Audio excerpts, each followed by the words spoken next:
It is a cool, crisp night here in Mount Pleasant, Michigan, as Ohio gets set to take on the Central Michigan Chippewas. In the Eastern Division, Ohio leads Temple, and with a win here tonight, they can create more separation between the team they beat just last week. And hello with everybody, Justin Kutcher alongside Jay Walker. And Jay, everybody knows that this conference is known for their offense and known for their quarterbacks. We have two quarterbacks in this game who are putting up big numbers. Let's start with Ohio's Tyler Tettleton, who's putting up big numbers as a redshirt sophomore. In Tyler Tettleton's first year as a starting quarterback for Ohio, he solidified the quarterback position, making great decisions with the football. 20 touchdowns and only 5 interceptions on the year. He's playing at a very high level. His go-to wide receiver is Levon Brazil, who by the time he leaves the campus in Athens will be the school's all-time leading receiver in all of the important categories. We talk about Tyler Tettleton being a redshirt sophomore. On the other side for Central Michigan, they've got a redshirt junior in Ryan Radcliffe. Ryan Radcliffe has been battle-tested for the Chippewas. You see the numbers on the year, but more importantly, Coach Dan Enos says he's playing his best football right now at a very high level. He's got 2 freshman wide receivers that are outstanding playmakers that have really emerged throughout the season. Courtney Williams has great size at 6'1", 205 pounds, and then he's got Titus Davis, another true freshman wide receiver who brings tremendous speed and great ball-catching ability. Both guys caught touchdowns on their very first receptions here in college, part of that first real recruiting class for Dan Enos in his second season as the head coach here at Central Michigan, trying to turn this back around. And then Frank Zolich in his 7th season as the coach here for Ohio.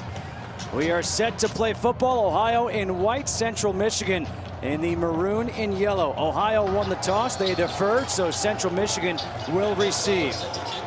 Matt Weller will kick off here for Ohio. Jerry Harris is back deep with Courtney Williams. Along with number 25, that's Courtney Williams.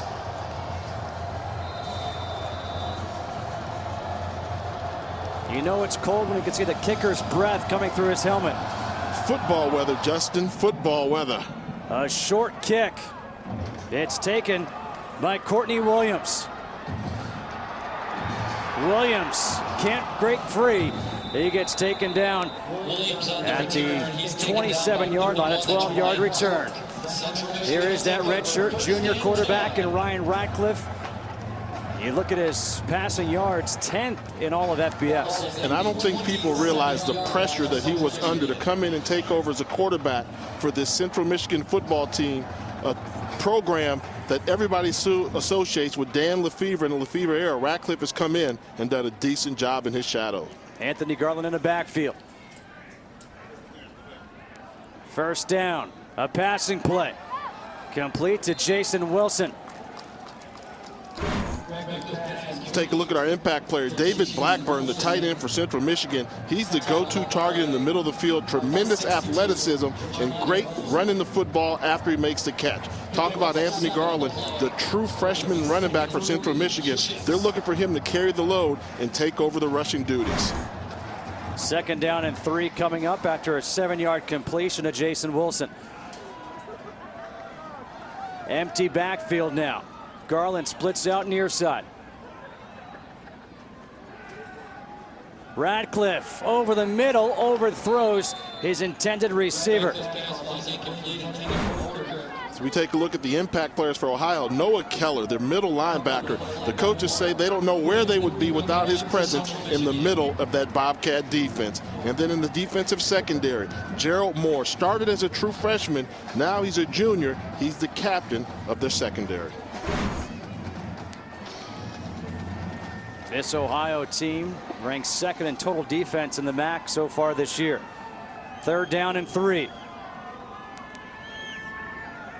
Garland picks up the block, and the pass is incomplete. Looking for the tight end, Connor Odekirk. Gerald Moore there to break it up. And we talked about Gerald Moore being one of the impact players for the secondary for Ohio. Good job there of breaking on the coverage to get the pass deflection to prevent the Chippewas from picking up the first down. So a 3-and-out forced here by Ohio. Now Levon Brazil is back deep. Richie Hogan, the punt here for Central Michigan.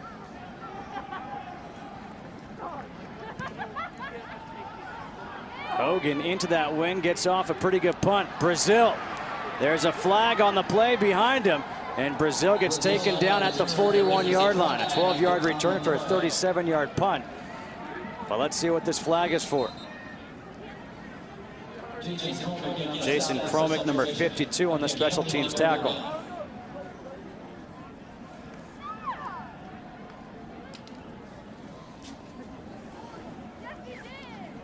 During the return, illegal block in the back. Number 45 on the return team. 10-yard penalty, first down. Here comes Tyler Tettleton. Really had an impressive season this year, first year as a starter.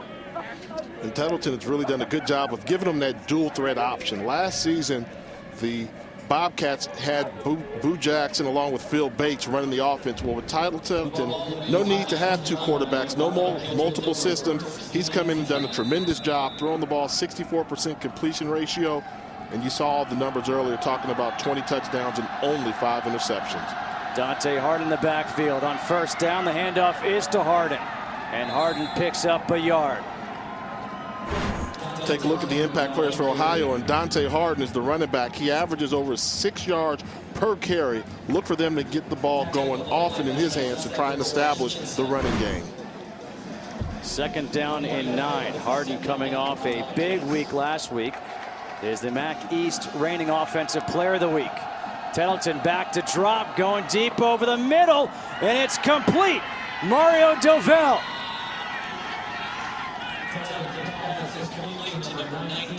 44-yard completion. Nice catch by Dovell. Nothing but the big post, and watch the job by Mario Dovell of readjusting his body to make the catch over John Carr.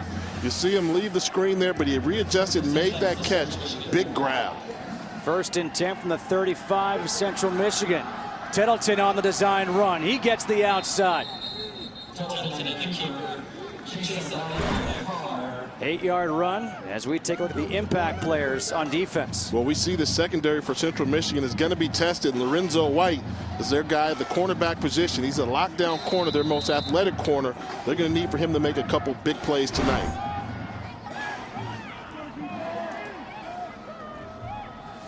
Harden on the carry up the middle, and Harden with that second effort is going to have the first down. A flag comes in.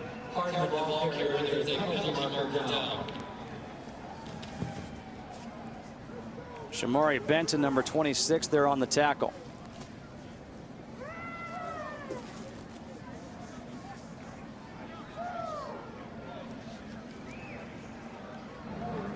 Holding. Offense number 79. 10-yard penalty. Replay, second down. A.J. Strom, the left tackle. And one of the strengths of this Ohio offense is their offensive line play. You're talking about 5 offensive linemen that all started a year ago. So they've got plenty of experience up front down in the trenches. And when you talk to their coaching staff, they feel as if they can call any type of protection and they can really wear down the defense as the game goes on.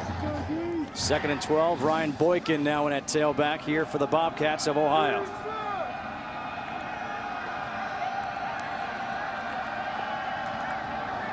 It is the handoff to Boykin. Boykin pushes off one defender, spins and picks up 6.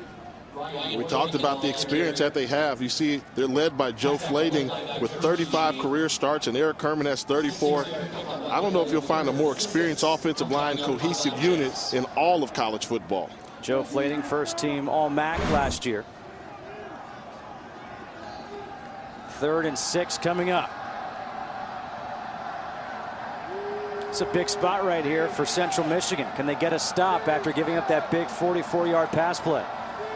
Play clock down to 6. Running the option. Tettleton, the toss. Boykin has the first down as he gets shoved out of bounds at the 17-yard line. A 14-yard run by Ryan Boykin. And what a great job by the offensive line doing the option. They're going to run it all the way to the left. This is going to become the end man on the line of scrimmage. He's in no man's land right there. If you go to the quarterback, he's going to make the pitch. He gets it out to Boykin. Boykin able to pick up the first down easily. First and goal, red zone opportunity. It's Boykin again. And Boykin gets across the 15 up to the 14, picks up 3 yards, sets up second down and 7. Now in the red zone, Tyler Tettleton has been incredibly efficient this year. 19 of 30, 11 touchdowns, just 2 interceptions. That's called understanding the value of having the football in the red zone. You've got to treat the ball a little bit more special once you get inside an opposing team's 20-yard line, and Tettleton has done a good job. Dante Harden, little read there. It's kept by Tettleton towards the end zone. He pushes in for the touchdown. Tettleton on the quarterback keeper. Tyler Touchdown, Tettleton Ohio. with his 7th rushing touchdown of the year, brings it in from 14 out. Good job, just the zone read. He sees the defensive end collapse and go with the running back. And this is just a matter of who's going to account for the quarterback. There was nobody there, and Tyler Tettleton with the touchdown scamper.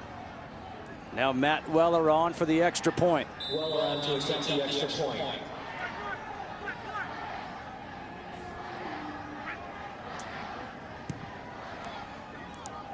Seven 0 Ohio leading Central Michigan. The zone read by Tettleton. His dad was an all-star catcher in the majors. He's a tough guy too. We now move ahead in the scheduled program. 7-0 Ohio leading Central Michigan after the 14-yard touchdown run by the quarterback Tyler Tettleton. Yeah, and let's take a look at the adjustment they're going to have to make in order to stop this zone read. Take a look at these 2 defenders right there. That's the defensive end, Joe Kinville, and also by Mike Petrucci. Both of them go inside for the dive option there. Nobody to account for the quarterback in the outside running lane on this drive here. If they don't make that adjustment, look for Ohio to continue to call Tyler Tettleton's number running the football. And there's a good reason why. You see what he has done this year, setting a school record after that last touchdown. 20 passing touchdowns, 7 rushing touchdowns. However, that long return by Brazil negated. They would have had the ball at the 13-yard line of Central Michigan. It was a 71-yard return. Instead, they will have the ball at their own 8-yard line. That is a huge difference.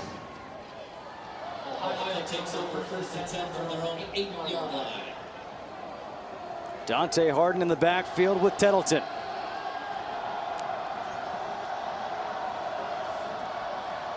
The zone read again, and this time it's a handoff to Harden, and Harden gets hit in the backfield, a loss of 1. Dennis Naylor, number 28, a true freshman from Miami. Loves playing in this cold weather, makes the tackle. And that's what you want to do. Naylor's a guy they bring in the. Good job of playing that outside divider, coming up and making the tackle for a loss. 2nd and 11, handoff to Harden, who bounces over a couple of guys and gets up to the 14-yard line. Armand Staton with a tackle, and Jaleel Adai combined there, a pickup of 7 for Harden. And that's the luxury of having an experienced offensive line. When you're backed up within your own 10-yard line, you can run 2 consecutive running plays on the ground, and they can pick up big chunks of yardage on the ground because of their experience and their strength. 3rd and 4.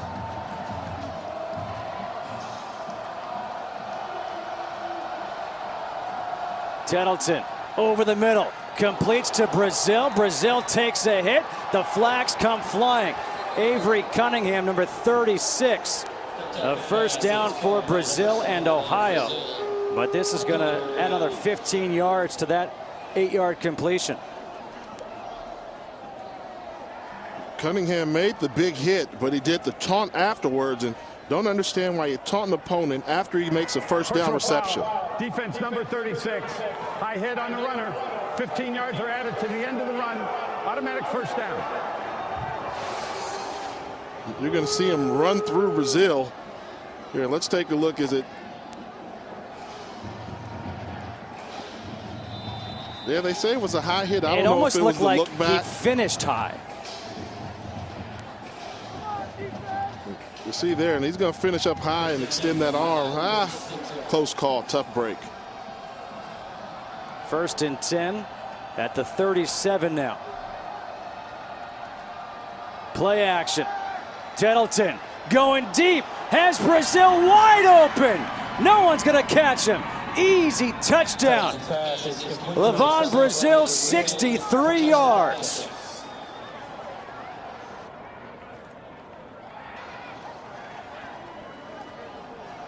Great job by the play action pass. Tyler Tettleton had the linebackers fooled. Caught some defensive backs peeking in the backfield, and Levon Brazil made them pay. On for the extra point is Matt Weller.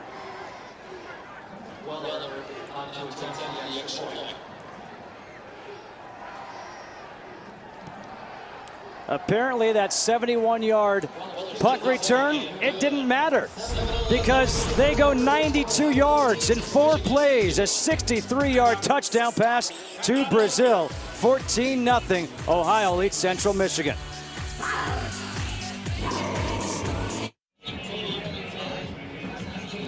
Levon Brazil getting worked on after a 63-yard touchdown catch, making it 14-0. And this was a route run to perfection. You're going to watch Brazil here. Give him with a stutter post move. At the top, go outside, then back to the middle of the field where nobody's there. This route is run to perfection. See, there's the out move with the dead leg. Spun Lorenzo White around like a top. Easy throw, easy catch, easy touchdown, Ohio. It looked like Avery Cunningham bit on that one as a safety. Tyler Tettleton sets another record here with his 21st touchdown pass. He now owns the Ohio single season record for touchdown passes. Levon Brazil, he is now tied for the Ohio single season record for touchdown catches. We talked about this young man's career on the campus at Athens in the Open, and before it's all said and done, there'll be no one better in the history of catching footballs at Ohio if he keeps playing at this rate. Jerry Harris from the 13. Harris up the middle, gets across the 30, and Harris will be marked down at the 33-yard line. A 20-yard return there for Harris. All right, so now it's answer time here for Ryan Ratcliffe in Central Michigan. Yeah, they really do need to come up with some type of score, or at the very least a prolonged drive to keep their defense off the field. Doesn't seem as if defensively the Chippewas have figured out how to slow down the Bobcat offense. So when that happens, you have to rely upon your offense to take some time off the clock and move the football. Anthony Garland in the backfield. 2 tight ends, play action. And the pass is complete to one of the tight ends, Connor Odekirk. And Odekirk, he was down before the ball came out. A 19-yard completion to Odekirk. We talked about the different formations they're going to run, and you'll see the play action, and that body you see going by, that's Odekirk out there in the flat coming across the formation. And look at the run after catch. That's how you play tight end. You truck small defensive backs. When they come up and try and make the tackle, you lower that pad level and get the best of them. Oh, that ball may have come out before he was down. And they are gonna review that play, I believe. Here's my question. Was a play blown dead? Ruling was dead. Ruling on the field. Is that after the catch, the runner was down before the ball came out. Result of the play is a first down. The play is under further review.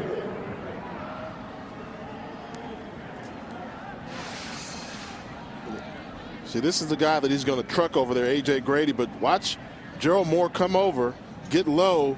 That ball's coming out. That ball's coming out, but when was the whistle blown?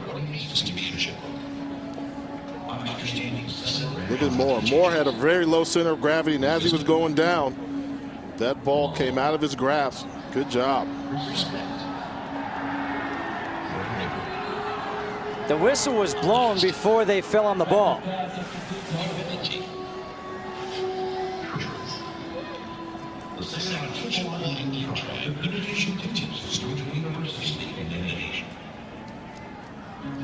I believe the whistle was blown after the ball had come out while they were trying to recover the fumble. But I think because of the rules that they've gone along with it, if it turned out that it was a fumble and Maybe you can call that an inadvertent whistle. I do believe the defense will be rewarded this football.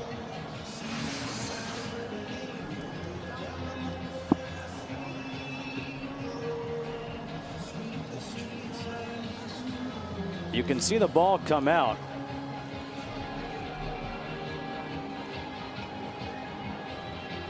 There it is right there. You wonder if that was a poke by Noah Keller. After further review, the ruling on the field stands as called. First down.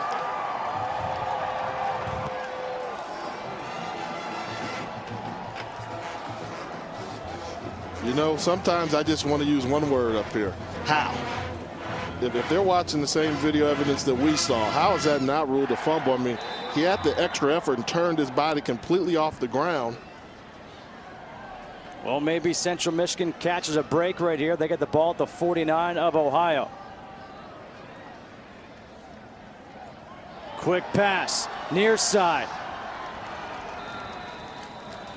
Jason Wilson, 11-yard completion, first down. Gerald Moore and Josh Kristoff combined for the tackle. Maybe that was the break that the Chippewas needed to catch. Fumble not being called. Now you get a chance to come out and get a quick strike type offense. And they seem to have a little bit more pep in their step as they come to the line of scrimmage now. Radcliffe has spread the wealth with his receivers this year. First down. Radcliffe completes his pass to another receiver, and that pile gets pushed, and it's still going. Caleb Southworth. And what a luxury that the Chippewas have. They went from having only one tight end a season ago to a plethora of tight ends now, and Shuttleworth is another one of those where he makes the catch there, just a simple 5-yard out route, and Southworth there with the catch, and tough to bring down. Big, strong kid from Piketon, Ohio. That's 3 tight ends now already with a catch in this game. Courtney Williams, the player in motion. They hand off to him. A flag comes out. And Williams is taken out of bounds. This one's coming back after a pickup of 7. Yeah, that's going to be easy to call. You had 2-minute motion for illegal procedure. Illegal shift. Offense. 2 players moving at the time of the snap. 5-yard penalty. Replay first down. Well, in fairness to Dan Enos, he said he does like to kind of confuse the defense. And that's what you do schematically. They do multiple shifts, multiple personnel, and they just never seem to line up in the same place twice. They're always moving. In that case there, they had 2 guys moving at once. But it's kind of very complex, and it really puts the defense in a bind because they start off lineup with a hard formation to the right. Now they go to a balanced formation, and you got to show your hand. 1st and 15. 2 tight ends in. The pass is complete to Courtney Williams. Let's see where they mark him down. Very close to that first down marker. Omar Leftwich pushed him out of bounds. And it looks like it'll be 2nd and less than a yard. And this is the best throw of the night by Ryan Radcliffe. Stands strong in the pocket, delivers a strike before the wide receiver comes out of his break. Williams turns around, and the ball was right there, thrown on the money. Zerlon Tipton in the backfield. 2nd and inches. Handoff is to Tipton. Breaks free. Picks up that first down as he gets marked down at the 8. An 8-yard run by Zerlon Tipton, 6'1", 222 pounds. Yeah, we talked about Caleb Southworth earlier. Well, I want you to watch him play the tight end position, come in motion, lead right in the hole right there. Boom! Good collision in the hole. Southworth's lowering his shoulder, springing Tipton for the big play. So he fouled the body, number 47. That's your tight end, but he's really acting like a fullback. Once he gets underneath that linebacker shoulder position, big play. 1st and goal from the 8. There's movement up front. Number 60, Kevin Henry. Offense number 60. 5-yard penalty. Still first down. We showed you the numbers before for Ohio and Tyler Tettleton in the red zone. Central Michigan has struggled in the red zone.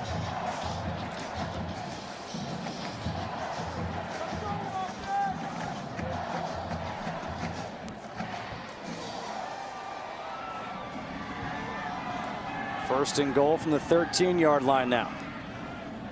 Radcliffe to the end zone. Touchdown! Titus Davis.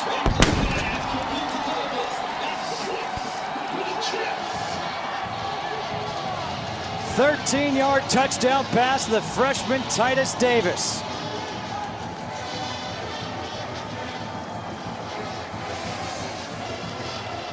You're going to see Davis just run a slant route, get behind the linebackers, and a perfectly thrown ball by Radcliffe coming into your living room. The true freshman Titus Davis with his 5th touchdown reception on the year. David Harmon on for the extra point. Central Michigan took advantage of maybe that fumble that wasn't a fumble. You're going to see this is Davis right here in the slot. He's just going to come right down and go right down the middle. The safety is going to be occupied with the go route here. This is how you draw up the route. Once he clears those linebackers, there's money in between those two safeties, and Titus Davis made the catch to find it. What a difference there for Radcliffe on that drive. He was 5 for 5, 70 yards and a touchdown pass. A touchdown, of course, to Davis. He started the game 2 for 7. He found his comfort level. When that drive started, Justin, you alluded to they had to answer. You had a team come in here on the road, score 14 straight points. Central Michigan had to move the football and, more importantly, put some points on the board to keep this a one-score contest. They did all of that. The 13-yard touchdown pass to Davis. And now David Harmon on to kick off. And some of the students have come out here on this Thursday evening in Mount Pleasant, Michigan, to cheer on their Chippewas. It was snowing earlier today. Yes, it was.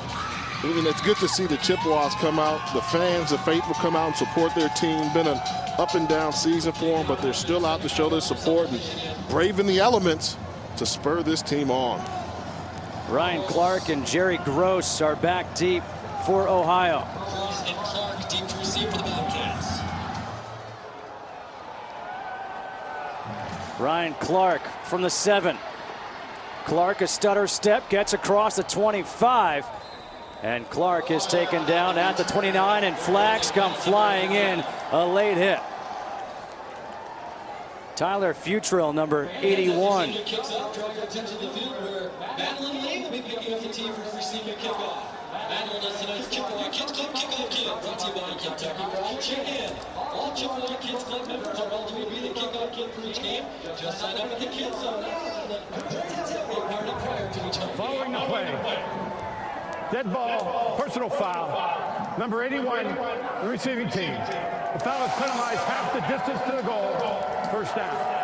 Yeah, you're going to see 81 in white right here, and that's Tyler Futrell towards the end. Goes after him not once but twice. Oh. And that's against the kicker, David Harmon. That's easy to call right there. Got to play between the whistles.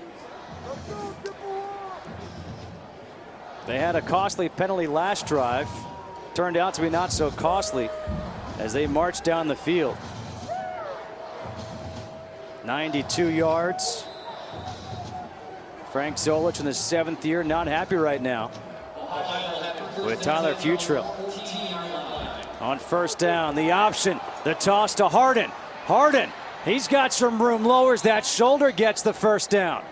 A 12-yard run for Dante Harden, coming off 322 all-purpose yards last week.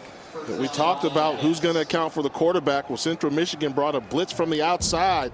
They hit the quarterback, but they did not cover the pitch man, allowing room for Harden to take advantage of on the outside.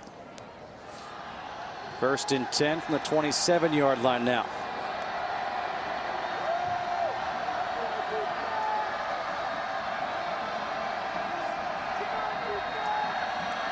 Play action. Tettleton moving around out of the pocket. Tettleton picks up the first down as he scampers out of bounds. Marked out at the 39-yard line. A 12-yard run for Tettleton gets run out by Shamari Benton, number 26. And Tyler Tettleton can move. He's got quick feet, 6 touchdowns rushing on the season, so you know he's a threat in the running game. And if you add the touchdown tonight, he's up to 7 now. And you can see right there, nothing there downfield in the to throw the football, took advantage of it, and picked up the first down with his legs. Again, it's Tettleton on the zone read. Run out by Dennis Naylor, number 28. A 4-yard run on first down by Tettleton sets up second down and 6. I look for the Bobcats to continue to call that zone read as long as the Chippewas have not accounted for Tyler Tettleton or whoever the running back may be in the outside perimeter defense. Handoff to Harden. Harden gets pushed to the ground. So he crossed the 46, a 4-yard run. Dante Harden, the senior out of Erie, Pennsylvania. Jaleel Adai, number 4 there with the tackle. So 3rd and 2 here coming up for Ohio.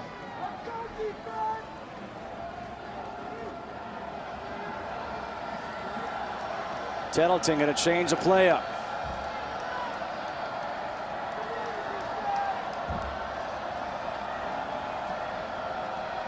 Running the option again. The toss to Harden. Harden's got the first down.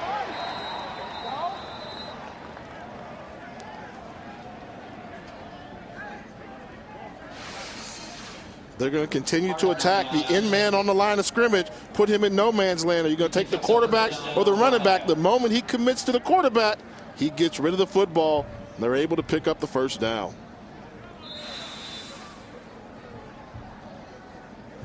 Ball now at midfield as Harden walks off the field a little gingerly.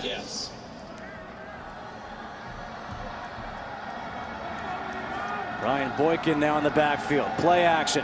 Tettleton directing traffic, throws low, and it's incomplete. Is it intercepted? It is. Leron Edey. Interception. The pass intended for Levon Brazil. And let's see if this play will be reviewed. I thought it hit the ground, and it hit the ground right there. Yeah, it hit the ground. It's on his shoulder pad. Then his helmet picks it up off of the ground. I'm pretty sure this play will come underneath review as well. Tettleton doing a good job of extending the play. Just didn't have enough arm strength to get it there accurately. Central Michigan intercepted the pass. The play is under further review. Good job by Edey of reacting to the play, but we got to see if we get a conclusive look. And I think that's a look right there where you tell the ball, he was trying to get his hands underneath the football, came short, and the ball hits the turf first, and that's what makes it pop in the air. Well, so far you're 0 for 1. So let's see if you can hit 500 here. I think I'm batting below the Mendoza line on the year, too. I'm probably 1 for 20 on the season. Sometimes it's just, beauty's in the eye of the beholder, and it's all subjective to what the replay officials see. So if you're watching at home and Jay Walker said it's going to be one thing, go for the other. Pretty safe bet. It's like Richard Pryor, the comedian, used to say, who are you going to believe? You're going to believe me or your lying eyes? My eyes have been lying to me, but this ball seems to hit the ground first. So that's off the ground. He doesn't have his hands underneath it.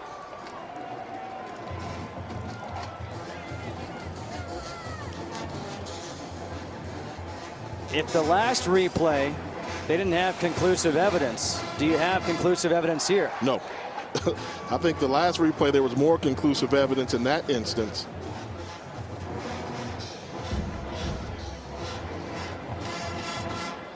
And that's why the original call on the field is so important, that the officials try to get it right, because you need substantial evidence to overturn the call that was made on the field. After further review, the ruling on the field stands as called. Central Michigan intercepted the pass, first down.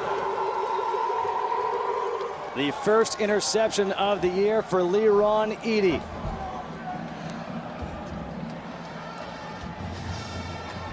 That's a tough break right there, because it seemed as if the ball clearly short hopped him. But when you look at the video, didn't show you, and see what Coach Frank Solich says about the ruling on the field. First down, Ratcliffe setting up the screen. Zerlon Tipton. Good job of the defense of Ohio. Corey Hastings, number 94 there for the tackle, just a pickup of 1 yard. Yeah, great job by Ohio of defending that screen pass inside out. Hastings, defensive end, running the ball, carry it to the sideline, and then the cornerback, Omar Leftwich, number 4, coming up and making the tackle as well. Something you've got to be aware of if you're going to play Central Michigan is their effective screen game. That's something they like to do against aggressive defenses. They call 5 or 6 screens a game, and normally they get big yardage off of them. Anthony Garland back in at tailback, 2nd and 9. Ratcliffe throws, and it's incomplete. A nice effort by the freshman Titus Davis. See Ratcliffe staying in the pocket there. Ball hangs in the air a little bit, and they got the matchup that they want. That's Titus Davis lined up against the safety, Josh Christoph. Not able to hold on to it initially. Good hit by Christoph coming over from the safety position to dislodge Davis from the football. So 3rd and 9 coming up. Can Ohio force a quick 3 and out after the interception? Paris Cotton now in at tailback. Ratcliffe pressured, gets hit as he throws, and they're going to say that was a forward pass, incomplete pass. A.J. Grady laid the hit there on Ryan Ratcliffe. Grady's going to come from the right side of your screen, and he just gets underneath the right tackle there. You'll see the throw going, and Grady did a good job of beating his man off the ball and almost forcing the fumble. Second 3 and out of the night for Central Michigan. Richie Hogan on to punt.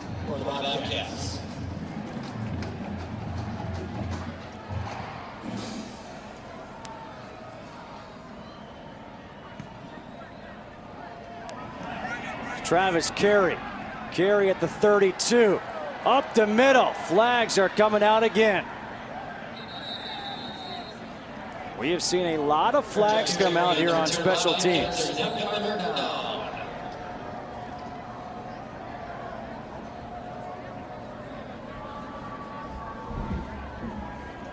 A 44-yard punt, 27-yard return.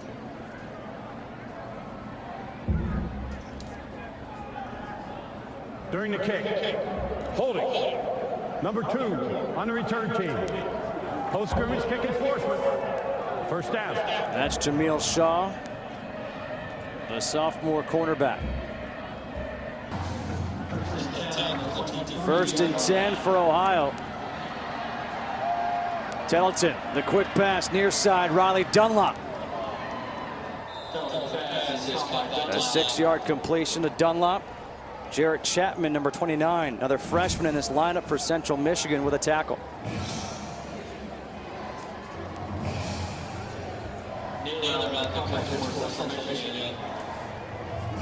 Under 30 seconds to go here in the first quarter. 14-7, Ohio leading Central Michigan.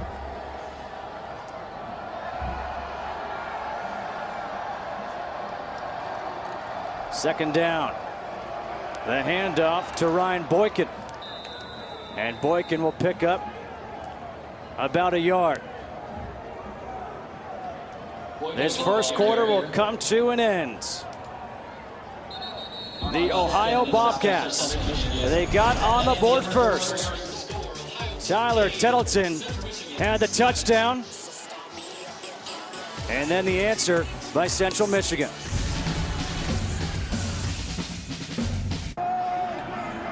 On 3rd down, the handoff to Ryan Boykin, and Boykin gets the outside of the first down.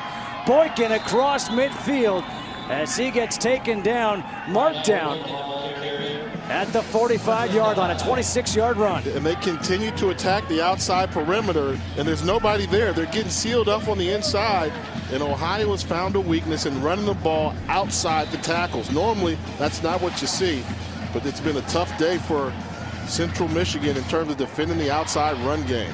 On 1st down, Tettleton keeps it. Tettleton trying to get to the outside, and he gets shoved out of bounds. That was awfully close to a late hit. Speaking of the Twitter, be sure to follow us on twitter.com/ESPNU and let us know what you think. Tonight's question, which two teams will play for the MAC championship? Tweet your thoughts, let us know what you think, and follow us on twitter.com/ESPNU or at JWalkerESPN, at Justin Kutcher. And it's a wide open race in the MAC conference. If they know they've got the crystal ball, we'd like to hear from them. 2nd and 6, empty backfield. Tettleton, the draw, plenty of room as he slides, picks up another first down. Down at the 28, a 14-yard run. Great job of running by Tettleton, but Riley Dunlop, number 15, is going to make a tremendous crackback block on the right side. Just comes in there and sends the outside linebacker down. Tettleton sees it, recognizes it, runs with it. First down, Bobcats. Tettleton changing of place. Ryan Boykin still in the backfield.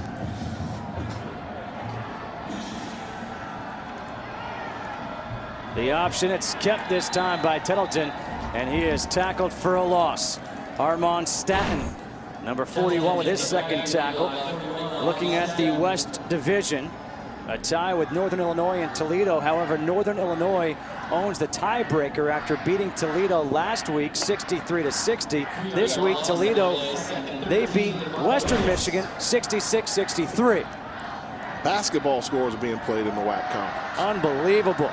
Tettleton forced out of the pocket, on the run, throws, it's tipped, and it's broken up by Avery Cunningham.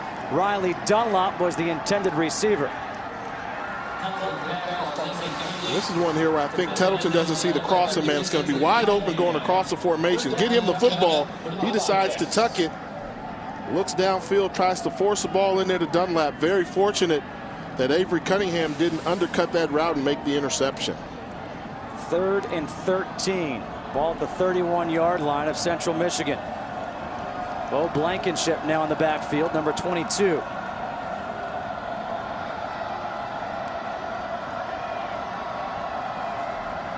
Tettleton going deep to the end zone. The jump ball.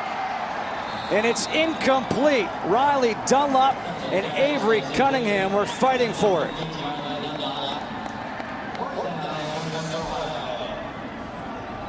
You see a good look at the pass and delivery of Tyler Tettleton on that throw there. Not your conventional delivery, but this is the second time tonight that we've seen the Ohio defenders, the Ohio wide receivers, particularly Riley Dunlop, been able to get behind the defensive secondary of Central Michigan. They're youthful in the secondary, but as safeties, you cannot allow wide receivers to get behind you on 3rd and long. Matt Weller on for a 48-yard field goal attempt. And the kick is good. Plenty of leg by Weller. 17-7. Ohio leads Central Michigan here in the second. When we come back, we'll take a look around the MAC where Jay Walker just said we've had some basketball scores, not football scores.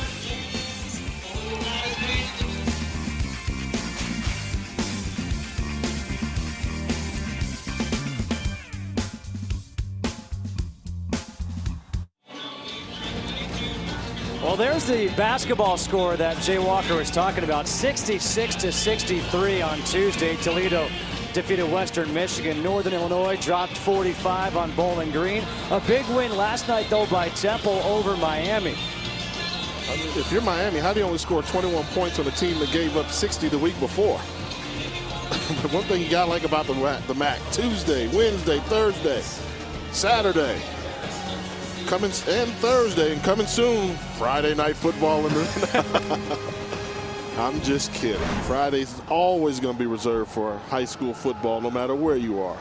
It is 17-7. Ohio leading Central Michigan. Matt Weller, after nailing a 48-yard field goal, will kick off with Jerry Harris and Courtney Williams deep, standing at their own 10.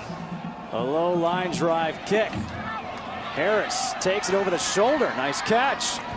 Takes it back across the 20, and he gets knocked down at the 22-yard line. Be sure to join us every Monday for the Palmer and Pollock Show on ESPNU at 1 and 9 Eastern. Jesse Palmer and David Pollock provide an interactive look at the past week's action and sets the scene for the upcoming week's big games. College football lives here every day on ESPNU. Hey, did you see that Halloween edition? Yes, I did. How great was that? I thought Danny Cannell stole the show, though. Danny Cannell, Tom Luganbill as Magnum P.I. Magnum P.I. and Danny Cannell's the Honey Badger. Anthony Garland on the backfield. Handoff on first down. Good run by Anthony Garland, tackled by Tremaine Scott after a pickup of 8. And that's a run that Garland wasn't capable of making a month ago. Coming out as a true freshman, they said he hit the hole too hard with his head down. He could never make the adjustment if the initial hole wasn't there. That last run there showed the maturity that Garland's made, running through the hole, keeping his shoulder pad level low, but his vision still in front of him where he can make the cut, pick up more yardage. The Raging Bull. 2nd down and 2 coming up.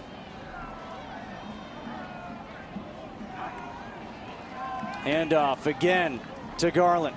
And Garland spins. Let's see where they mark it down. It's very close to that first down marker. And it will be a first down. And you can take another look at him here. The initial hole is not there, but watch him make the cut. Okay, let me get outside. See, he's looking. It's not inside. It's a log jam. Let me at least try and start my spin to pick up some yardage on the outside.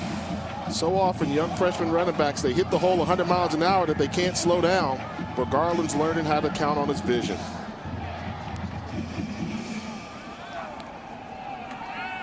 Play action on first down. Ratcliffe steps up, pressured, throws across the middle, completes to Courtney Williams. Williams breaks out of a tackle and takes it across the 40. Omar Leftwich finally tackles him after a pickup of 28-11, though, after he broke out of the first tackle. And these freshman wide receivers, they're exciting. The play action pass, Ratcliffe is going to buy some time, and watch Courtney Williams after the catch. Doesn't think that one man can bring him down, makes one man miss, another defender miss. That's just the youthfulness there, and you see Williams do a good job of just making a tremendous run after he caught the football. You see the play action there. They've got a nice little pocket. Williams is going to come across your formation right there in the middle of your screen. He makes the catch, and that's what you want. Aggressive wide receivers after they make the catch, not allowing the initial contact to bring them down. Player hurt, Omar Leftwich. That was the reason for the timeout on the field. I mean, this is really a good-looking football team. You talk about the future being bright for Dan Enos. With so many freshmen, he's got 13 true freshmen that actually play for the team, that actually play. Not all of them start, but they get significant minutes, and they're going through their learning pains, but you can tell these are some talented true freshmen that he has playing. 1st and 10 from the 39 of Ohio. Handoff to Zerlon Tipton to the outside. Tipton down the sideline. And he gets shoved out by Gerald Moore. Zerlon Tipton with a 25-yard run. And Zerlon Tipton just going to follow the block of his fullback, number 42. Holes not to the inside. Great seal around the outside. And Tipton does a good job of getting to the sideline and turning on the speed to pick up the big yardage. Red zone opportunity here.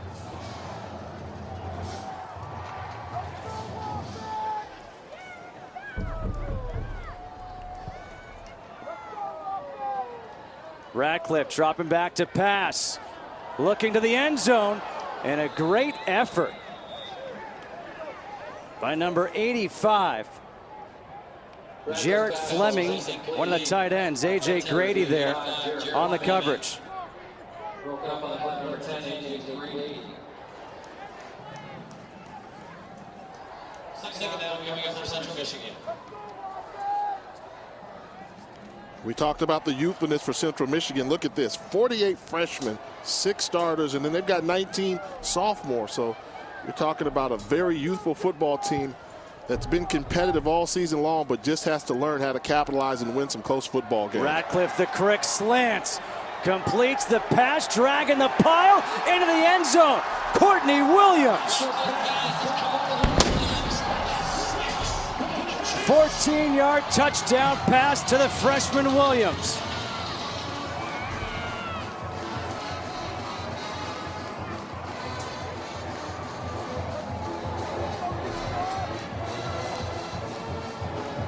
get the feeling that the freshman wide receivers are starting to play off each other, whether it's Titus Davis or Courtney Williams.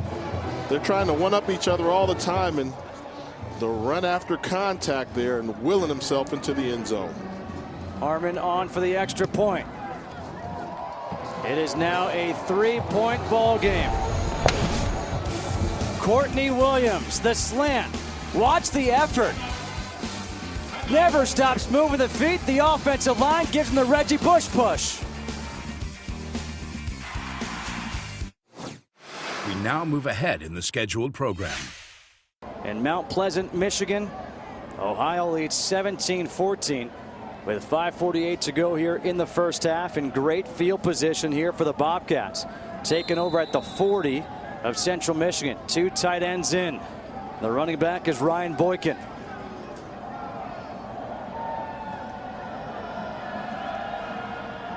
Play action. Tettleton rolling out, taking a chance in the end zone. Brazil lays out and can't make the grab. Going deep down the middle again, challenging the secondary. Avery Cunningham getting turned around, and he got behind him, but the ball was just a little bit out of his reach. That's LaVon Brazil with another fantastic route. Just missed on converting. I give him at least an 8 on the dive, though. Style points don't count on incomplete passes. Hand off to Boykin. Boykin takes it up to the 34-yard line, picks up 6, will set up 3rd down and 4. Jaleel Adai with his 4th tackle. He leads this team now with 88 tackles on the season. And if Central Michigan does not figure out a way to stop the vertical passing game of Ohio, they're going to start to see it over and over again on passing situations. Avery Cunningham, number 36 for Central Michigan, has to do a better job of playing the deep safety position. 3rd and 4. Tettleton, the quick pass, completes it to Riley Dunlop for the 1st down. Riley Dunlop, according to his coach Frank Zolich, says he has as good as hands of any wide receiver I've ever coached. And he can do it all. We talk about Brazil a lot, but Riley Dunlap's the guy that does the dirty work. Goes across the middle, makes a tough grab, always in the right position. Great complimentary receiver. On 1st down, the handoff is to Ryan Boykin up the middle. Boykin to the 18-yard line, picks up 5 yards. 2nd and 5 coming up. Dennis Naylor, number 28, who we saw walk off gingerly just before, back in the game. He's got 6 tackles. Toughest part for Naylor is going to be halftime. When you aggravate an ankle or something of that nature, then it starts to freeze up on a cold night like tonight. In halftime, you can stop the circulation. Tough to play in the second half. 2nd and 5. The fumble, and just diving on it is Boykin. Smart play by Ryan Boykin. Not trying to pick it up, just making sure he covers up. Yeah, not a clean exchange between Tettleton and Boykin. A little bit of indecision there by the quarterback. Boykin does a good job of just falling on the football, not trying to pick it up and make something out of nothing. They were very fortunate to recover their own fumble. A loss of 4, now back to 3rd down and 10. Under 4 minutes to go here in the first half. They've got Brazil here on the short side of the field. See if they try and get the ball in his hand. Tettleton forced out of the pocket, and Tettleton goes down. Mike Petrucci. Tettleton hitting the backfield on Mike Petrucci. A loss of 13. What a big sack by a unit that's only produced 11 sacks for the season. They're going to bring Petrucci up the A-gap on a stunt. He's able to get to Tettleton, bring him down for the huge sack, and to make it a very tough decision for Ohio. Do you go for the field goal? Do you go for the punt? And I think the sack was deep enough where it took him out of field goal range. It would have been a 53-yard attempt, so Paul Hershey comes on to punt. Fair catch, and that is made by Billy Myler. ESPN, the home court of college hoops. Tomorrow night, ESPNU shoots 2 college basketball games at 6 Eastern. Don't miss Coach K's record climb preview. At 7 Eastern, number 4 UConn begins defense of their national title when Jeremy Lamb leads the Huskies against Columbia. Then at 9 Eastern, Coach K looks to move within 1 of Bob Knight on the all-time wins list. when the Blue Devils host Belmont. College basketball on ESPNU tomorrow night. Coach K and Bob Knight, the only two coaches in Division I with 900 wins.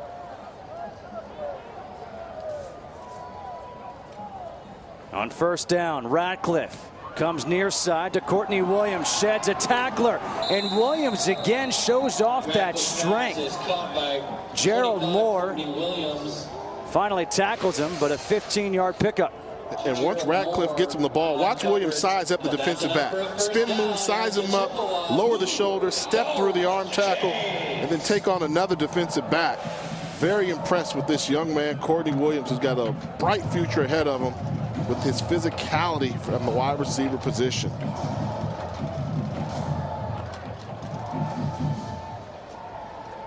On first down, some confusion. Radcliffe just has to keep it. And Radcliffe lucky to pick up 3 yards on that broken play. Noah Keller with his first tackle after having 15 last week. When you talk about Ryan Radcliffe, I mean, the ability to take these wide receivers and grow them and groom them as the year goes on. He's come in throwing for plenty of yardage. But when you've got young freshman wide receivers, you got to go through your growing pains. And I think that Radcliffe right now is starting to become the beneficiary of those tough weeks where they were learning. And now he's got a very potent wide receiver grow. On 2nd and 7, pass is complete to Myler. And Myler picks up another first down out of bounds at the 44, a 16-yard pickup. Josh Kristoff with a tackle. Only the second catch on the season for Billy Myler. He's been asked to step into the starting rotation with the injury to Cody Wilson, who's not able to play, their leading receiver on the year. And Myler's starting to feel comfortable in the passing game and starting to become a factor.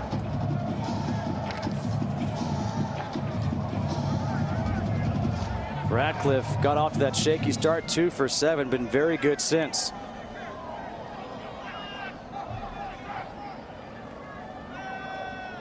Again, quickly to the sideline, completes the pass to Zerlon Tipton. Pass is caught by 34. 3-yard completion. Alfonso Lewis, number 46, his first tackle. 3-yard pickup of the 2nd and 7. With 1:25 to go, the hurry-up offense 2-minute drill.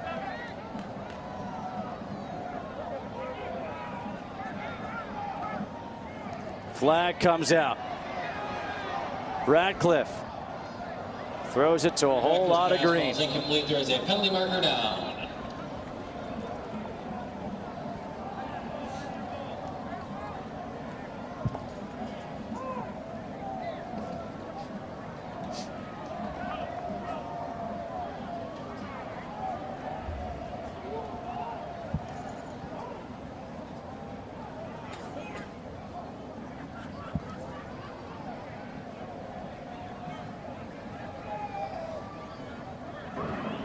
Illegal formation. 5 men in the backfield. That penalty is declined. There is no foul for intentional grounding on the play. The quarterback was beyond the tackle box when he threw the ball, and the ball crossed the line of scrimmage. 3rd down. It's a nice explanation. Clarification of the rules. Good look there at Dan Enos there looking at the playbook. He's not the play caller. The offensive coordinator is his former offensive coordinator when he played college football at Michigan State, Morris Watts. Between the two of them trying to figure out a way to dial up 7 yards so they can pick up this first down. And now a timeout is taken by Central Michigan. The first timeout for either team in this first half. 30-second timeout. 30 seconds. Saturday Night Football on ABC features a top 10 showdown in the West as Andrew Luck and the number 4 Cardinal put their undefeated record on the line when they host LaMichael James and the number 7 Oregon Ducks. Saturday Night Football presented by Southwest Airlines at 8 Eastern, 5 Pacific. College football lives here. Andrew Luck, he was the favorite coming in for the Heisman Trophy, and according to our experts, he is still the favorite. Andrew Luck is clearly, you could say, the best college football player in the country. Kellen Moore slowly starting to come up the ranks there. You would have looked 2 or 3 weeks ago, he probably would have been in the number 4 or 5 position, but with the decline of Russell Wilson, Trent Richardson suffering, his Alabama squad suffering the loss to LSU, Michael James suffering that injury, he had those 200-yard games. And I think for Luck, this upcoming weekend could be for all the marbles, not only for a national championship opportunity for Stanford, but for his Heisman Trophy dreams as well. Radcliffe on 3rd and 7 comes near side, incomplete, through the hands of Titus Davis. Ball just a little bit too high for Davis to come down with. Going to force the Chippewas to punt. We talked Heisman. Who's your Heisman front runner right now, Justin? Right now it would be Andrew Luck.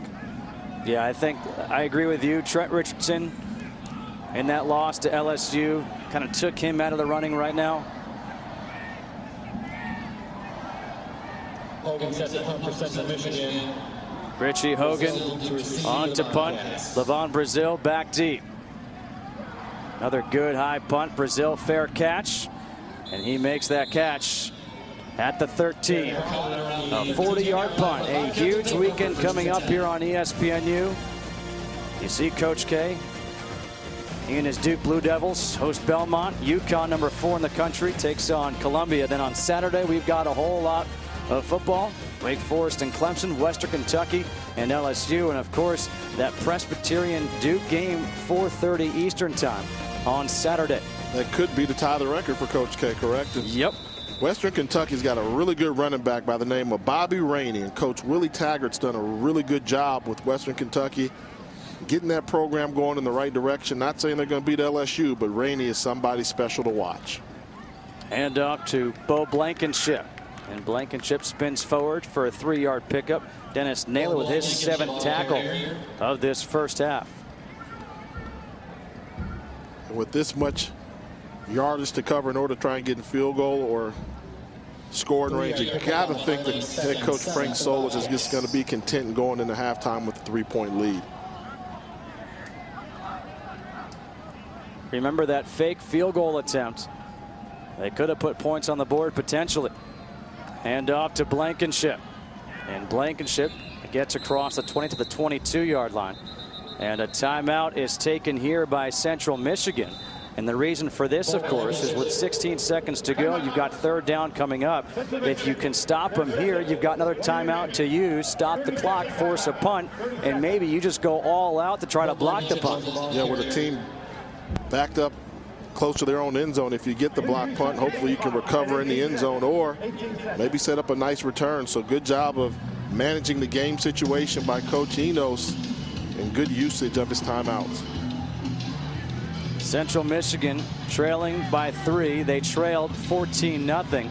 They had that big answer, and they got maybe a break on that fumble that wasn't ruled a fumble, and they took advantage of it. So what's impressed you so far in this first half from Central Michigan, a team that came in with a record of just 3-7, 2-4 in the MAC? I mean, clearly the wide receivers are as good as advertised. I mean, I like schematically what they do. And Radcliffe, when you see them, you know, the completion percentage is not necessarily where today's college quarterbacks are in the 60% range, but he's a 58% passer, but they really throw the ball downfield. This is not a bubble screen type offense. They get the ball to these wide receivers downfield in space, and they've got pretty good balance.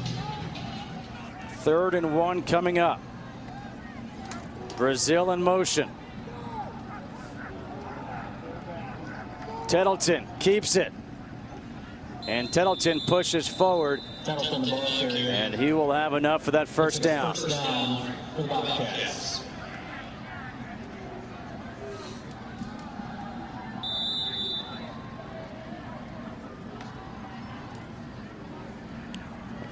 They will not run another play here in the first half. Central Michigan is in another close game.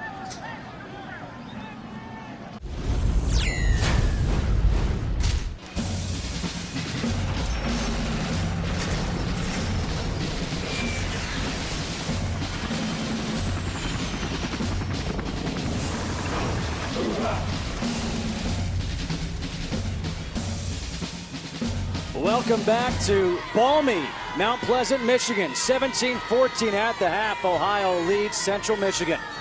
Justin Kutcher alongside Jay Walker. And Jay, you look at the score and you say this is a close game, but really it has been Ohio which has dictated the pace. They've had the ball for a longer period of time, but they only lead by 3. Missed opportunities for Ohio to really put this Central Michigan team away. After racing out to a 14-0 lead, you thought Ohio was going to run away with it, but give credit to the Chippewas. They clawed themselves back into this contest. And Ohio has also kind of kicked themselves in the foot with all the penalties on special teams. Yes, self-inflicted wounds here. If the special teams play was okay, they would have been all right. You take a look here, the illegal block out of bounds, which negated a fantastic return by LaVon Brazil. That really hurt them early on. And then they kept going with the special teams woes that they had again. On another kickoff, a holding at the beginning of the kickoff return right there negated another good return by the unit for Ohio. And then ultimately, they tried to go for the fake field goal. Miscommunication between the two outside blockers. They run into each other, negates an opportunity to put 3 points on the board to increase the lead. So Ohio, they've got to be thankful they're in the lead, but the lead should be much larger. The numbers for the quarterbacks, fairly even. Ryan Ratcliffe with those 2 touchdowns. He now moves into second place all time at Central Michigan. And Tettleton, that 1 interception, maybe it was an interception, maybe it wasn't an interception. Nevertheless, Central Michigan will kick off here to start this 3rd quarter. It will be David Harmon to kick off. Harmon set to kick off for Central Michigan. Ryan Clark and Jerry Gross, numbers 31 and 16, back deep. Ryan Clark from the 12.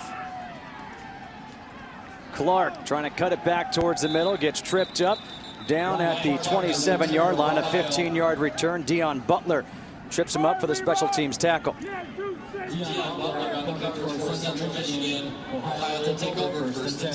Tyler Tettleton, he now owns the single season record for most yards and also most touchdowns.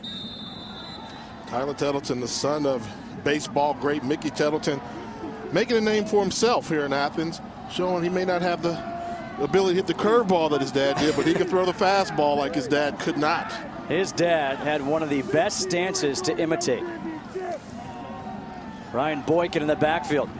On first down, it's a handoff to Boykin up the middle. And Boykin gets up to the 35-yard line. There is Mickey Tettleton. Played in that College World Series with Oklahoma State. And look at the teams he played for, 2-time All-Star. Big-time switch hitting catcher, named Mickey after Mickey Mantle. A keeper by Tyler Tettleton. And Tettleton dives forward, gets the first down up to the 39-yard line. Darrell Stinson, number 97, there for the tackle. Tyler Tettleton, he played as a freshman, was forced into time due to an injury. And last year he redshirted, and his coach Frank Zolich said that redshirt year was huge for him. Handoff again to Boykin up the middle.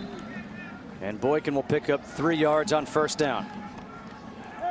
Boykin's been getting a bulk majority of the carries in this football contest tonight, which is surprising, but when they made the change in their offensive game plan to go from running on the perimeter to running in between the 2 tackles, they went with the larger back in Ryan Boykin over Dante Harden. 2nd and 7. Tettleton drops back, finds Boykin out of the backfield. And Boykin gets tackled out of bounds up to the 46-yard line. Dennis Naylor with his 7th tackle. You see Boykin just do the flare out of the backfield. Once he does it, he's the big bruising back. He's looking for somebody to hit. He'll deliver a blow, a la Walter Payton. Dennis Naylor continuing to have a tough day at the office. He's playing on a gimpy leg. Took the better of that blow there. 3rd and 3. Tettleton will go to the sideline. Look for a different play. Play clock down to 8.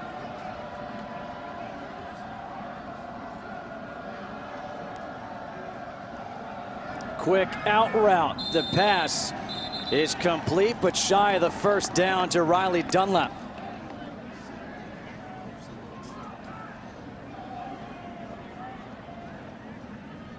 One referee said catch. One referee said no catch.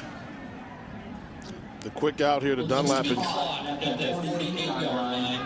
And see, yeah, that ball's going loose there. I think the correct call would be incomplete, but you know my percentage.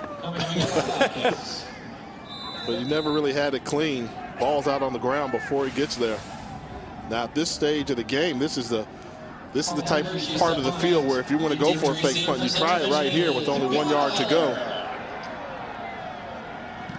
The punt by Hershey.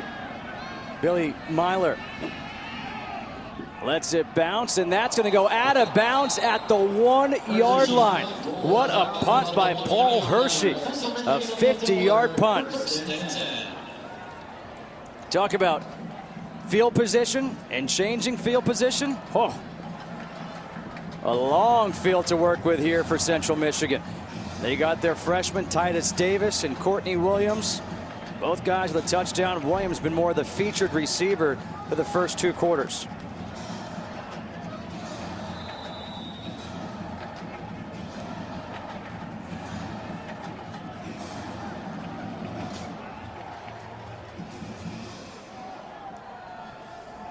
Zerlon tipped it in the backfield with Tyler Lombardo, the fullback. The handoff is to Tipton. And Tipton just gets out of the end zone. Jelani Wolesley and Noah Keller combined for the tackle. Central Michigan's going to have a very tough time avoiding the safety right now. You know Ohio's going to load the box. Running backs making cuts in the backfield just to get back to the line of scrimmage. This is a banged-up offensive line for Central Michigan. They've had to piecemeal it together where they lost their starting tackle, so it'll be tough for them to try and avoid this safety. What do you think about play action, roll out, get somebody going quick towards one sideline? You can try and overload one side, but with 9 guys surrounding the line of scrimmage, it'll be very tough to get outside the pocket. A quick pass to Tipton. Does he get out? No, it's a safety. Alfonso Lewis, number 46, takes down Zerlon Tipton for the safety. It all starts. Look at all the white jerseys within 5 yards of the line of scrimmage. You see Lewis recognize the swing pass is going to Tipton. Once the ball's in the air, he looks like he's shot out of a rocket to make the tackle in the end zone for the safety. Give credit to the punter who placed the ball inside the 1, and the safety by Alfonso Lewis. Ohio now leads by 5, 19-14. Jay, we talked coming back out of the half about special teams being a problem for Ohio, but then all of a sudden here in the 3rd quarter, it's special teams with Paul Hershey, the punter, with a beautiful punt, able to down it inside the 1 yard line. Yeah, great job there of getting the kick inside the 5 is a plus, inside the 1's even better. And then it was just everybody had their ears peeled back, getting close to the line of scrimmage, pursuing the ball carrier. You could tell that Ohio had safety on their mind the moment that ball was pinned back within the 1 yard line, and they capitalized. And so now after the safety, Richie Hogan will punt here for Central Michigan. Travis Carey, number 18, and Levon Brazil, number 7, standing at their own 32-yard line. Harmon with the free kick. Correction, Hogan with the free kick for Central Michigan. Brazil takes it back to the 24. And Brazil will be wrestled to the ground. It's almost like a pile driver. Leron Eady with the tackle. Well, some of the responses to our Twitter question of who will play in the MAC championship game. Ohio and Northern Illinois. That's a good pick right now, says Bun TM11. Pretty safe pick, isn't it? It is. Another Ohio and NIU pick. But how about at Bob Phelps? Ball State will represent MAC West. I mean, the safe pick, Ohio and NIU, both teams are currently in the lead in their conference, so you're really not saying anything's going to happen. But that's an educated guess. Yes. Zone read. Tettleton down the middle for Brazil. No flag. The only reason they can't call this a penalty, they must say it was an uncatchable ball. And after it went over Brazil's head, but he clearly was grabbed by Dennis Naylor there around the shoulder pads. But the officials must be ruling that he wasn't going to get to it. I don't know, that ball within 4 or 5 yards, I think you've got to give him the benefit of the doubt. I would agree. The option, Tettleton, the pitch, Boykin And Boykin is going to lose a yard. Daryl Stinson with his 7th tackle, 3rd tackle for a loss in this game. And there is a flag on the field.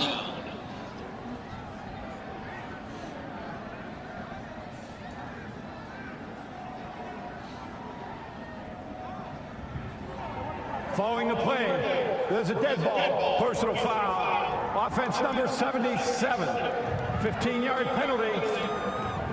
3rd down. That's Eric Herman. And that's the 2nd personal foul we've seen called against Ohio in this game. Activity after the whistle. That cannot make Frank Zolich happy. Ohio's got a very balanced offense, and the reason why their passing game is so successful is because of the threat of Tettleton running the football. But when it comes down to him being a pure passer and drop back obvious pass situations, a little bit tougher to disguise. Now 2nd and 26. The handoff. Boykin. Excuse me, that was 3rd down and 26. Wow, what a great individual play by Armand Stanton. Playing the linebacker position. You're going to watch him shoot the gap right here, locate the ball, get in the backfield, come underneath the block and make a tackle. That was a one-man band there to stop that play from going for big yards. And Stanton's having a pretty good football game. 6 tackles, including 2 tackles for loss on the evening. Paul Hershey on to punt.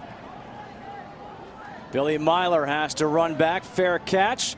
And the fair catch is made at the 26-yard line. A 49-yard punt by Hershey. It's a 5-point game here in the 3rd quarter. Ohio leads. Ohio leading Central Michigan 19-14 here in the 3rd quarter.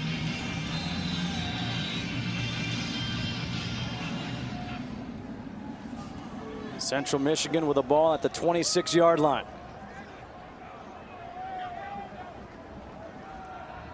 Middle of the field's wide open. They may be calling a check to attack. Radcliffe, handoff to Garland.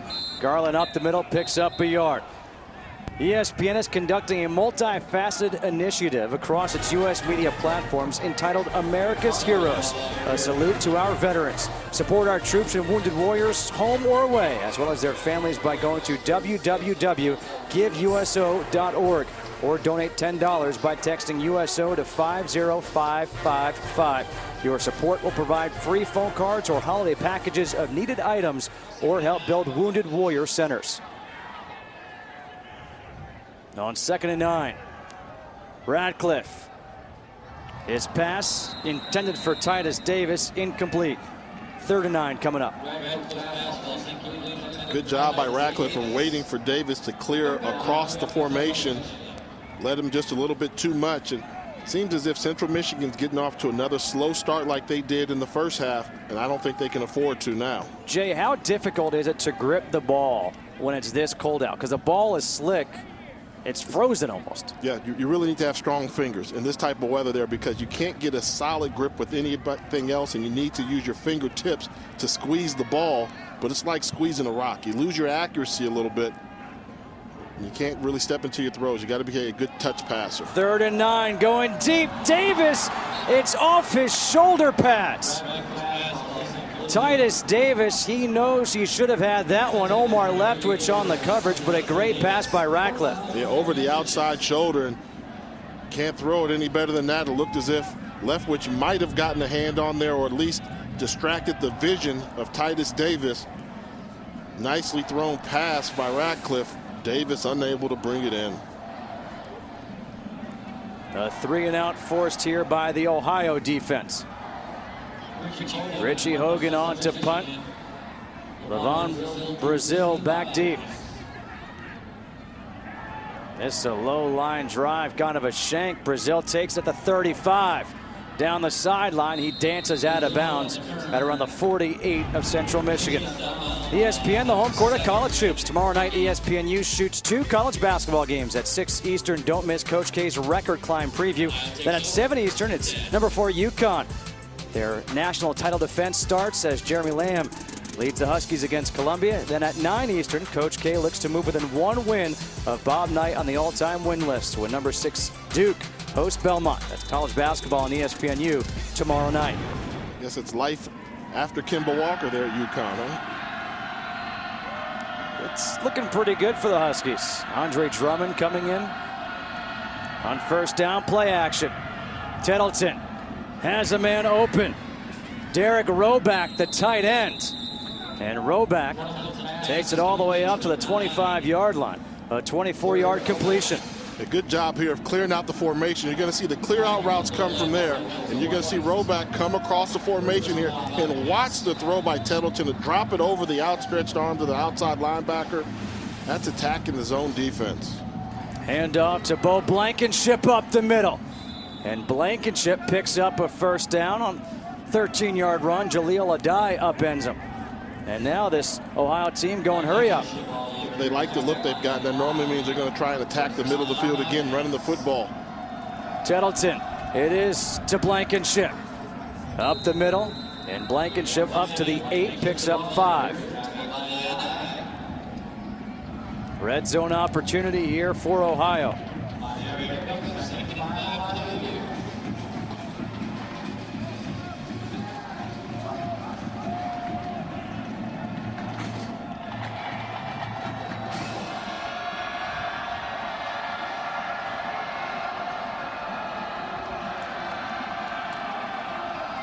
The handoff again to Blankenship, and Blankenship will get a couple of yards. Nowhere to go. Good job of stuffing the run. Once again, Armand Staton there to make another tackle around the line of scrimmage, forcing a third down. 3rd down and 3 coming up. They have to get to the 3-yard line for the first down, that is. Bo Blankenship still in the backfield.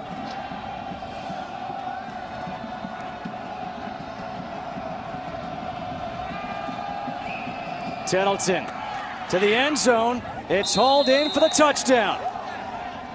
Jerry Gross.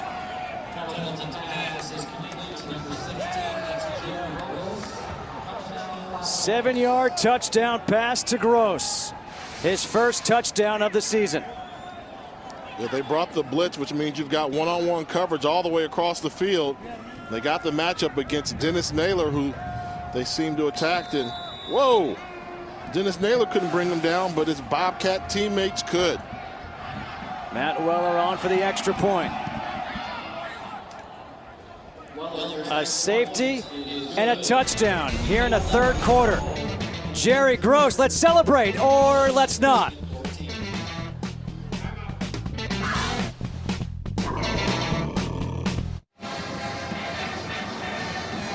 Frank Solich looking for his first victory against Central Michigan. 0-4 coming into this one. The last time these two teams met came in the MAC championship game in 2009. When Central Michigan won 20-10, they had a quarterback by the name of Dan Lefevre leading the way. I got the fever for the fever. All-time record holder in Central Michigan history. And they actually had quite a tremendous run during the Lefevre era. The only cure is more cowbells. Weller kicking off. Jerry Harris. Harris across the 25, and he gets spun around. Alfonso Lewis with a special teams tackle, a 22-yard return for Harris. Okay, we said it in the 1st quarter. We'll say it now here in the 3rd quarter. Central Michigan needs an answer right now. They've got to get a long drive, and they've got to get some points on the board. Don't necessarily need a touchdown at this point in the game, but they need to show that they're here to play in the second half. They got off to a horrendous 1st quarter start. See if they can pick it up, and Ryan Ratcliffe can complete some passes. On first down, the quick pass is incomplete to Courtney Williams, who then gets leveled. Williams wasn't sure if it was a lateral pass, so he went down to try to pick it up. You see the hit here. Very fortunate this isn't called a penalty right there. That's a defenseless wide receiver. Once the ball's out of his hands, you got to ease up. I don't know how they don't call that a penalty Seemed as if they took a cheap shot on him. Lorenzo Fisher, number 45 for Ohio. 2nd down and 10. Play action. Radcliffe throws low. The pass intended for Jarrett Fleming. Alfonso Lewis on the coverage. Alfonso Lewis, who had the special teams tackle and the safety, now on pass coverage. And you can see the attention being given to the tight end. 3 white jerseys get a body on the intended target there. The tight end coming across the formation. Nowhere to go. Got to go someplace else with the football. Central Michigan just 1 for 7 on 3rd downs in this game, facing a 3rd and 10 from their own 27-yard line. Radcliffe steps up, throws, and it's incomplete. Titus Davis couldn't pull it in. That's a tough one there. This is a nice route being run by Titus Davis. Everything is there, good separation, but the catch. And he seems to really be struggling to catch the football now that the temperatures drop in these cold conditions. That's 2 consecutive balls that Davis should have come up with that would have been huge plays for the Chippewa. Another 3-and-out forced here by the Ohio Bobcats defense. Richie Hogan to punt. Levon Brazil back deep.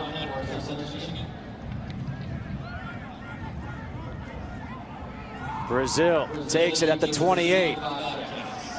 Brazil trying to get to that sideline, turns the corner, and he smartly steps out of bounds. A 20-yard return, and ESPNU is the home for college football fans as our experts break down the top schools in the nation in a weekly 3-hour special. Don't miss any of the unfiltered conversation about the hot topics in college football. The experts on ESPNU Tuesdays at 1 and 7 Eastern. This week, you got your host, Dari Noka, Tom Luganbill, Jason Sehorn, Matt Stinchcomb, Charles Arbuckle, Christian Foria, Brad Edwards, no Jay Walker.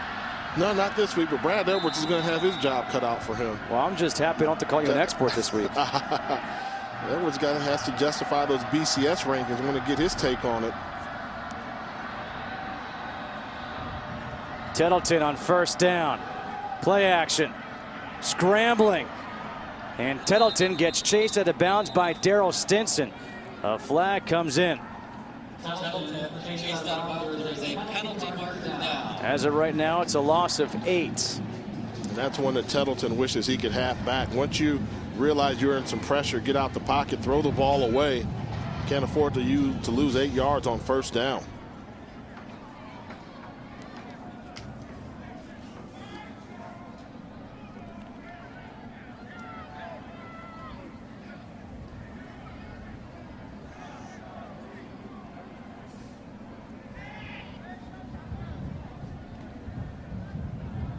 How many layers do you think Stan Evans is wearing? I don't know, but he looks like my 3rd grade teacher. He looks like everybody's 3rd grade teacher. Like Illegal block in the back. Offense number 52. The penalty is declined. 2nd down. By the way, my 3rd grade teacher was Mrs. Shostak. He does not look like her. Like maybe your principal of your elementary school. But you see there, because Tettleton went out of bounds and took the sack, there was no need for Central Michigan to accept the penalty. The 8-yard sack is just like a holding call, so they'll take it down from him. 2nd 18. Tettleton dives forward up to the 38-yard line. A 3-yard run. So now you're facing 3rd and 15. Now this is a play where you've seen Central Michigan have trouble defending the deep middle of the football field. Their safety play between Avery Cunningham and Jaleel O'Day has not been where you would like to see. Look for Ohio. If I'm Ohio, I'm taking a deep shot somewhere down the field, challenging the secondary of Central Michigan. And another flag comes. Too many men on the field. Illegal substitution. Offense. 5-yard penalty. Still 3rd down. Number 19, Mario Dovell, came running in, and you saw Tyler Tettleton take him and throw him back off the field. Too late.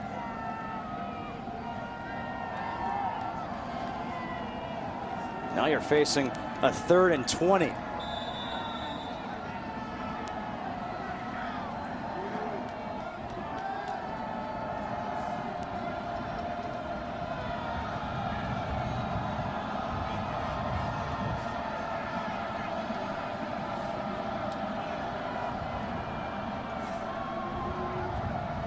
Tettleton forced out of the pocket. And now he just throws it out of bounds. Pressured by number 90, Chris Reeves. Another former walk-on here for Central Michigan. Yeah, just a good job by the secondary there. When you know the offense needs to gain 20-plus yards, real easy to play good defense there. Nowhere to go. Tettleton did a good job just throwing the ball away, and they're going to be forced to punt. Paul Hershey on to punt. Billy Myler standing in his own 20-yard line. 6:25 to go here in the third quarter. Myler, fair catch. He's able to corral it after the bobble, and another flag comes flying in late. Looking at the BCS standings, Jay, you talked about it. What's the explanation that you want from this? Well, I want to see how Alabama lose, and then Stanford still undefeated, but they're at the number 4 position. I know they've got a lot riding on this contest versus Oregon, but I kind of think that maybe you should give them the opportunity to be number 3. Oklahoma State number 2, no problem with that. LSU obviously number 1. And Boise State, I mean, they just can't win for winning, can they? So I guess you were not in favor as we get... Following the play, personal foul, receiving team number 89. Late hit. The foul is penalized half the distance to the goal. First down. Connor Odekirk called for the penalty. And they say after the fair catch was caught, he comes in, tries to sideswipe somebody. Borderline cheap shot, got called for it.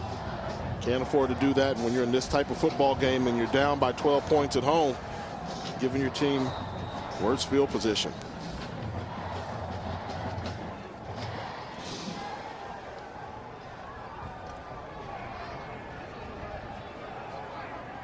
The penalties continue to mount for both teams. On first down, Ratcliffe hands off to Anthony Garland, who slips, gets back to the line of scrimmage. So I was saying, I guess you weren't in favor of people who say that Alabama should have stayed at 2. Forget about dropping down to 3 after the loss to LSU. I'm a football guy, and I wouldn't want to see a rematch between those two teams. LSU and Alabama. Alabama lost the game at home. They had opportunities to win. They didn't get it done. I'd like to see LSU take on a team like an Andrew Luck, go against a top-notch quarterback. 2nd and 10, passing down the sideline, and it's incomplete, looking for Jerry Harris. You talk about Alabama, Stanford being undefeated. How about Boise State? I mean, they're unbeaten. Where should they be, or are they where they should be? I mean, I think they're about right. I wouldn't have a problem with them being number 4, but I think the key, what we didn't see in the LSU-Alabama game was good offense? Offense, touchdowns, good quarterback play. We saw tremendous defenses, but I want to see those defenses go against a top-notch quarterback. And Brandon Wheaton can represent that for Oklahoma State. We've got Andrew Luck, Kellen Moore. Those next 3 teams have great quarterback play. That's not a question mark. On 3rd and 10, the draw play. Up the middle for Anthony Garland. And another 3 and out. The 5th one of the game forced by the Ohio defense. And Garland is the player down.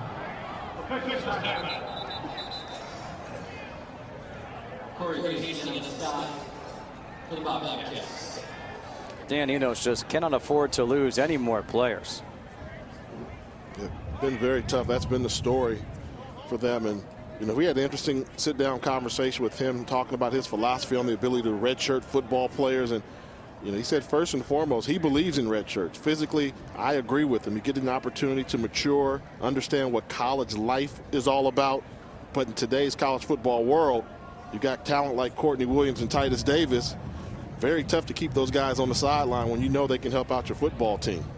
Again, you look at the classes, just how young this Central Michigan team is, and going back to redshirting and being in favor of redshirting, that's the reason why, as we looked at those BCS standings, that a team like Boise State is able to be number 5, because they do get these guys who can redshirt. They have them for 4 or 5 years, as opposed to a school like LSU or Alabama who gets these blue chip prospects and they play right away because you're only going to have them for 3 years. And Stanford is another school like that. You don't hear a lot of members of the Stanford Cardinal leaving Stanford, leaving the farm to go to the NFL early. So I think those are some of the cases for it. And I just really believe that, you do have to grow into it. College is such an adjustment. People don't realize what it takes to be a college athlete.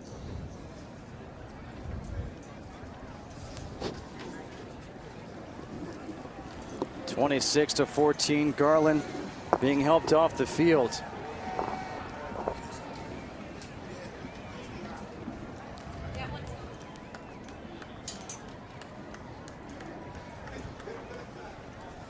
Garland limping off with some help from the trainers.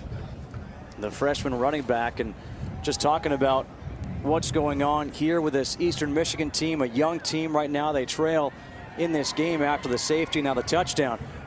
But they have the fight, and it's you can see them trying to move in that right direction, playing in close game after close game under Dan Enos. Yeah, and they've got to learn how to win. I think that's what happens with maturity. As you mature, you learn how to win those close football games. This is the team right now that when they're in a close contest, they find a way to lose. And I think Coach Enos will be pleased when they start finding ways to win these contests, and they'll be a much better football team. The talent is there, clearly. I mean, we can see that, and they've got some talented freshmen. The punts, and that's going to go out of bounds for great field position here for Ohio.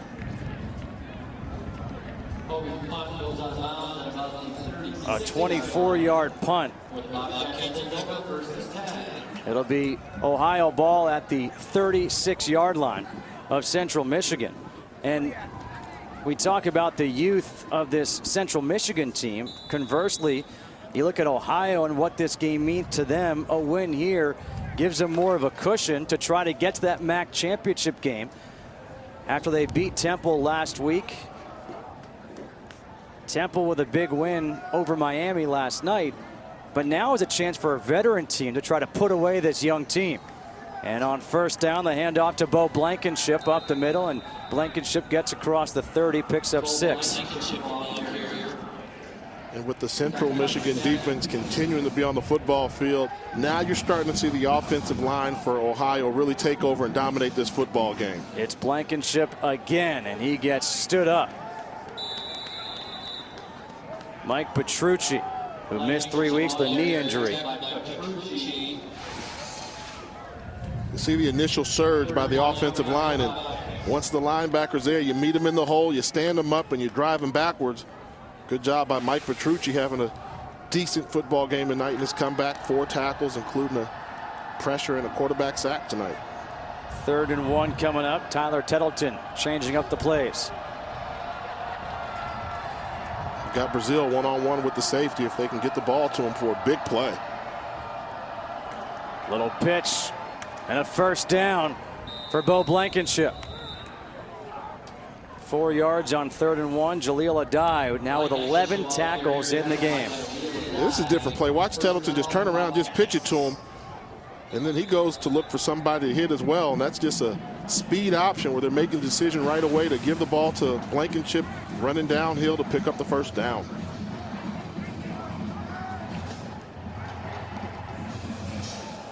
Hand off to Blankenship again. Earlier we saw this team throw the ball more. Now they're just grinding it out, taking time off the clock, moving the ball, picking up 3-4 yards each carry. Shamari Benton, number 26, for the tackle. And as they continue to move forward, as long as they're picking up positive yardage running the football, they'll do that because, as you mentioned, they're killing 2 birds with 1 stone. They're moving down closer to the end zone, and they're also eating up plenty of clock. Blankenship again. Blankenship up to the 16-yard line, picks up 4. We'll set up 3rd down and 3. Dennis Naylor with his 9th tackle. I mean, it's decision time right now if you're Central Michigan. Do you continue to go with 7 men close to the line of scrimmage, or do you sacrifice your pass coverage and bring that 8th man close to the line of scrimmage, regardless of formation? And I think if you're Central Michigan, you just sit back and let them, hopefully they get antsy and they try and force the action. 2 tight ends split out wide, far side for Ohio.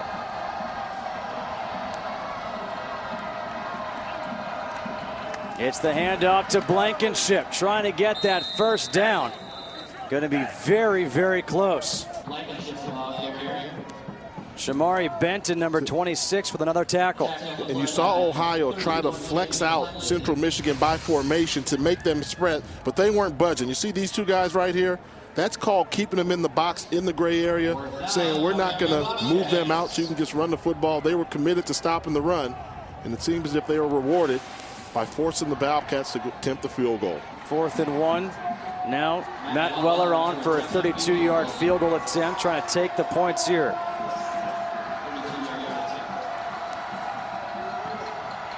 And the kick is good, and it's up into the upper deck of the back of that stands. 29-14. Ohio now leads Central Michigan, and obviously the big story this week in news, in college football, and sports in general has been the situation at Penn State. And of course, last night Joe Paterno was fired.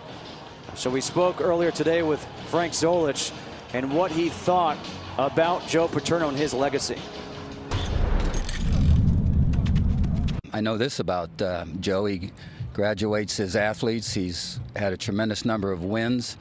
And with those wins came a lot of great respect from current players and former players.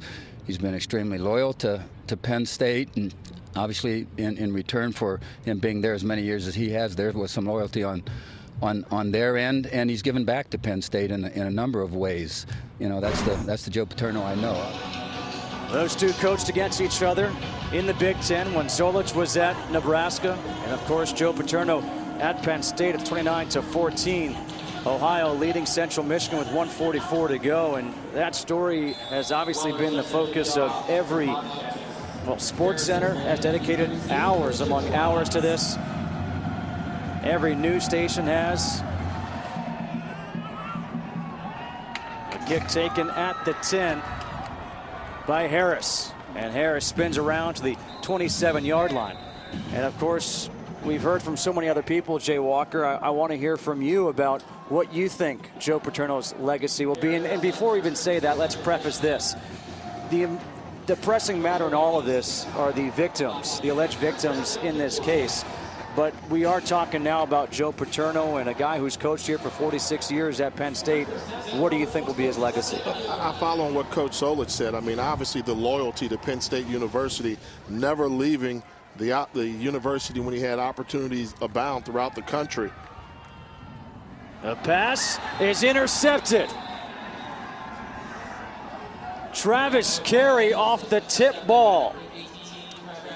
And the freshman wide receivers have really struggled here in the second half. They're going to Courtney Williams. This is a well-thrown ball on the curl route.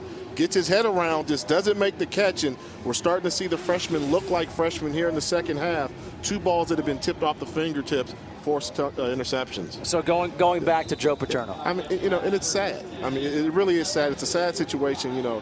And I put on my Twitter page, I just feel sorry for all those families involved in Happy Valley, Pennsylvania. I mean, that part of the country right now is really going through it. The families, the coaches, the football players that went there to play for Joe Paterno. That's a sad situation. Nothing good comes from it.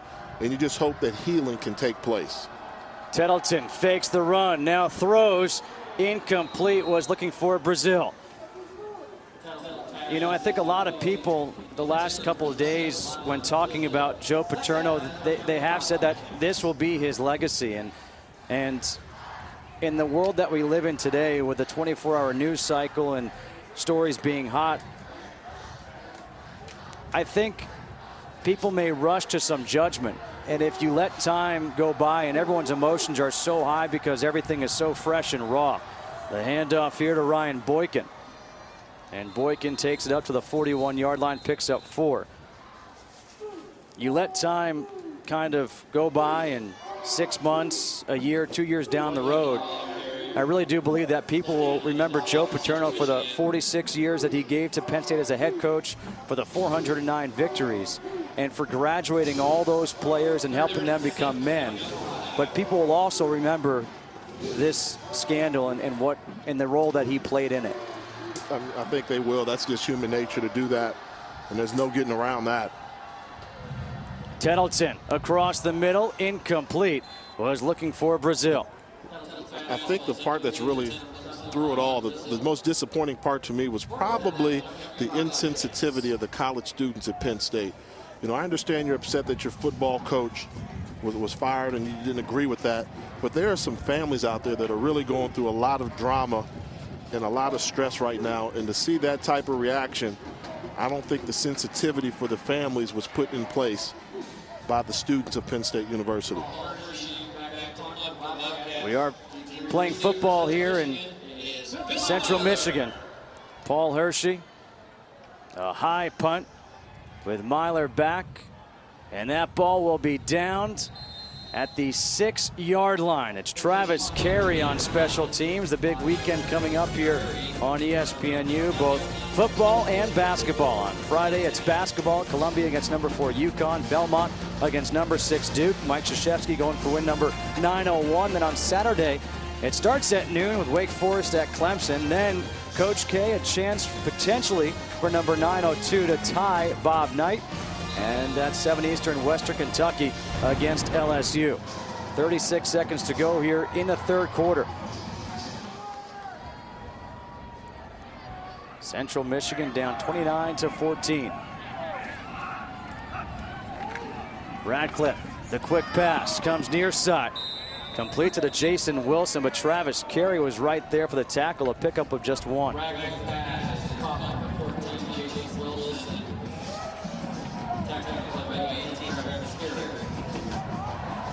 And let's see if Central Michigan tries to get one more play off, and they're not going to even attempt it. They will switch fields. And this third quarter belonged to Ohio. Came in as a 17-14 game. We will head to the fourth as a 29-14 lead for Ohio.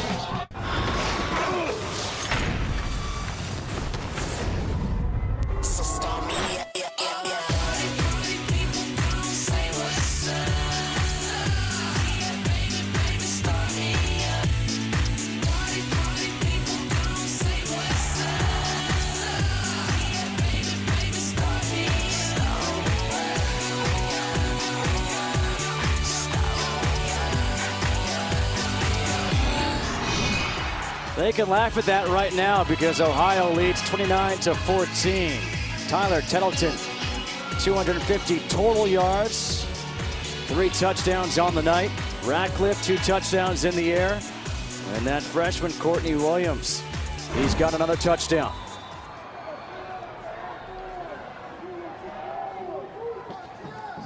Central Michigan, 2nd down and 9.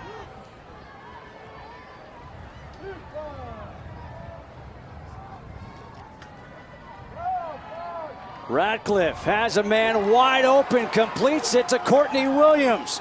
And Williams takes it across the 35 up to the 38-yard line, a 31-yard pass play. Yeah, this is your basic 3-level throw here. You're going to get the clear out route. You're going to get Williams coming this way, and the fullback's going to clear in the flat.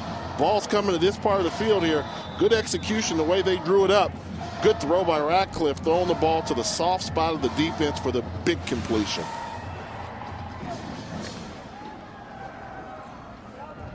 With that play, Courtney Williams goes over 100 yards on the night receiving. Ben Brown in the backfield. Quick pass. Titus Davis escapes one tackler. Lorenzo Fish with a missed tackle. Josh Kristoff finally brings him down after a pickup of 8. And if you're Central Michigan, you want to get the ball to Titus Davis in space, going one-on-one with Lorenzo Fisher. Fisher struggled to bring down the wide receivers for Central Michigan all evening long. So now they're starting to spread out the secondary for Ohio and really challenge them. 2nd down and 2.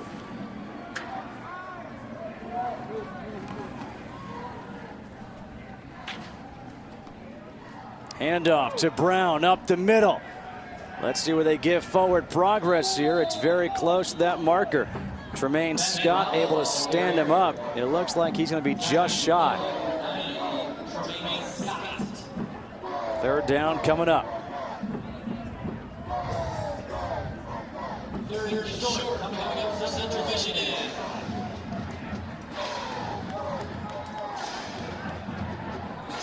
This Central Michigan team, 4 straight close calls, games decided within 7 points. 1-3 in those games. Play clock is down to 6. Central Michigan will be forced to burn a timeout here, their first of this half. It's a 15-point deficit here for the Chippewas, facing 3rd and inches when we come back.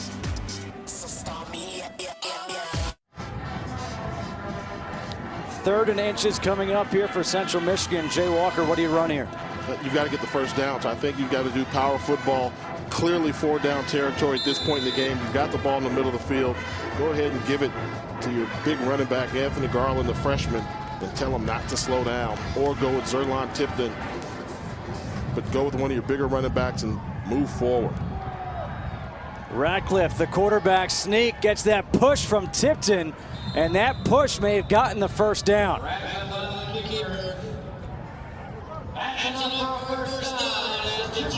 Well, Tipton never did stop. He kept moving forward, and Ratcliffe made a mistake. You've got to get those shoulder pads down when you're trying to do a quarterback sneak. Thank goodness for Central Michigan that Tipton was there to push the pile forward to help him get that momentum going in the right direction. 1st and 10. See, right now, look at this. They're crowding the line of scrimmage. Look at that. 8 men within the box. You've got to throw the football. Ratcliffe will throw the football, and he completes it to Titus Davis, who breaks another tackle. And Davis brings it across the 35 up to the 33-yard line, a 19-yard completion. This is what you've got to want. One-on-one with your wide receiver in the slot position and a guy that can make him miss after the catch. That's another missed tackle for Lorenzo Fisher. And we've talked about his struggles tonight tackling these Central Michigan wide receivers. Williams over 100 yards. Davis now with 40 on the night. See, schematically, they've got him. Every time they go to this formation, they get man-to-man coverage along the outside. I would stay in this formation and continue to throw the football. Play action. Ratcliffe. And he throws it, and it's hauled in by the tight end, Caleb Southworth. Picks up 1. That was a nice catch by Southworth. It seemed as if that ball was stuck on his leg, wasn't it? He went down with one hand to pin it. Very fortunate that Gerald Moore, the defensive back for Ohio, didn't come away with that interception. Southworth did a tremendous job of holding on to that football. 2nd and 9. Shuffling some guys in and out here. Billy Myler, number 3, comes in as another receiver. Paris Cotton now in at tailback.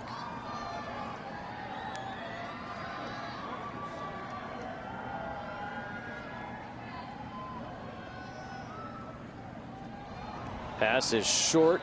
A short hop to Courtney Williams, incomplete. And that one, Ryan Ratcliffe is upset with himself. Yeah, and watch him. They're going to bring the pressure. The blitz is coming from the right side of your screen.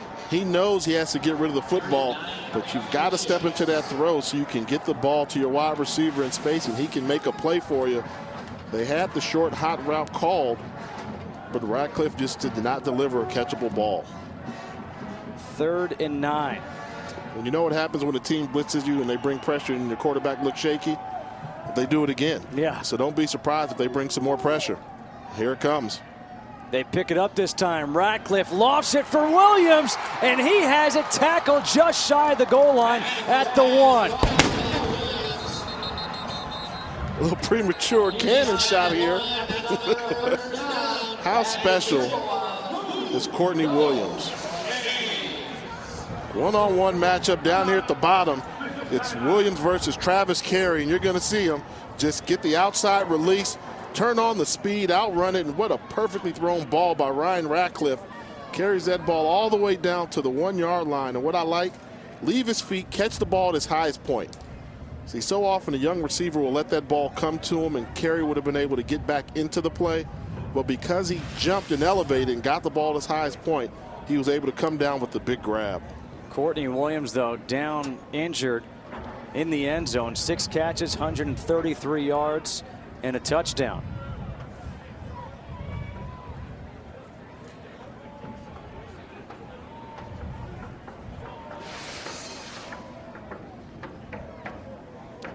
And that's just the end of it. He's still running. Carey's holding on to his legs. He grabs that right knee right away.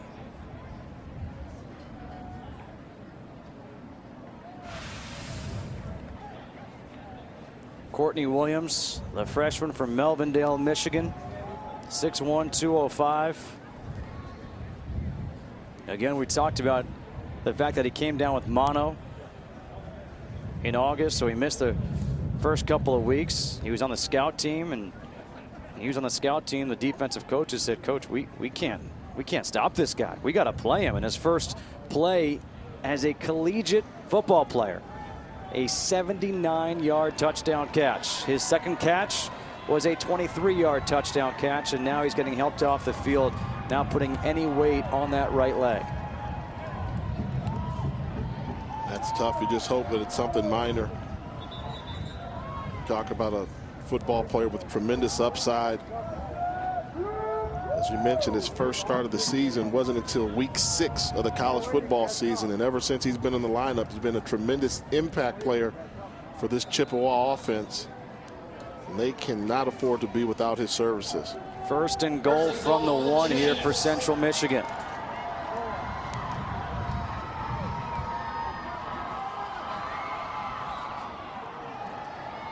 Hand off to Tipton. Tipton's second effort. Touchdown.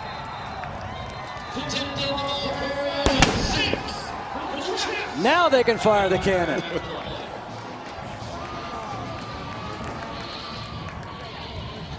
There is a flag, though, on the field.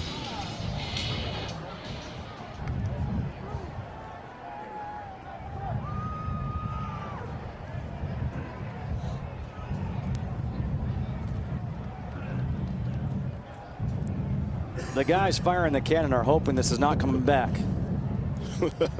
Maybe running out of some shot.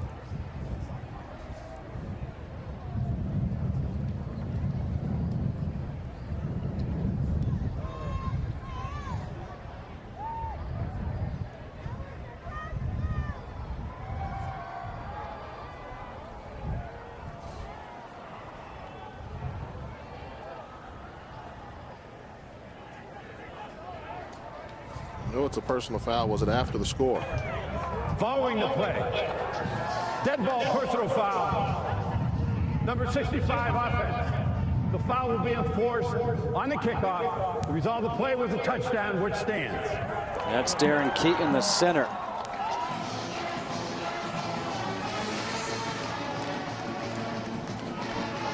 This is the run right here, and just what a great effort here by Tipton of getting in the end zone with that second effort, that lean and lunge forward. Tremendous job when he had 2 Bobcat defenders trying to deny him entrance into the end zone. Harmon's extra point is good. 29-21. It is a 1-possession game. Here in the 4th quarter, Ohio leads Central Michigan.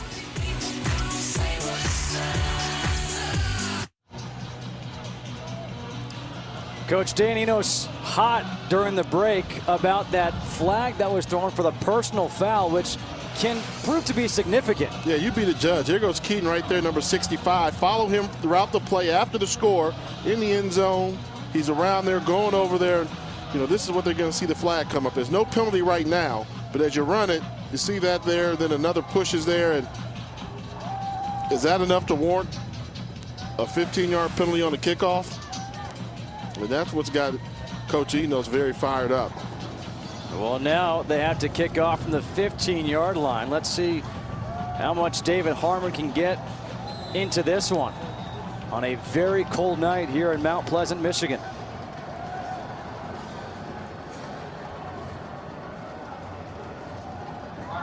Ryan Clark and Jerry Gross standing at around their 15.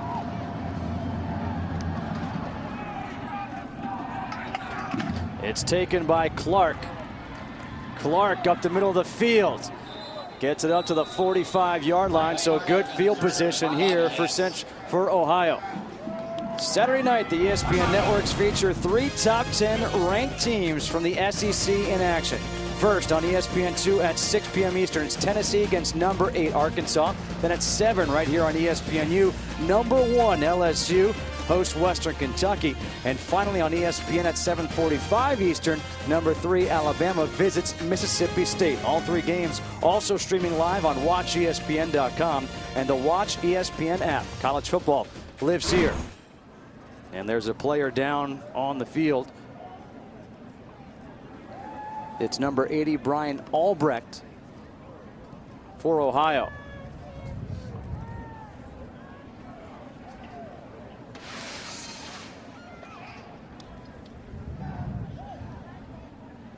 You see, that's 80 right there.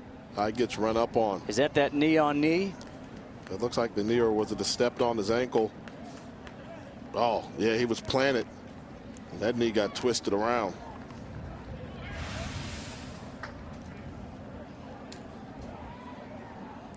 The good news there is at least you see him bearing weight on that leg, unlike what we saw from Courtney Williams before for Central Michigan.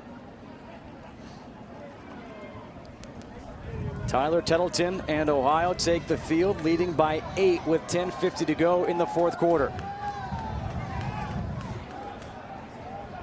Can they take advantage of that personal foul, 15-yard penalty, now with great field position at the 45-yard line?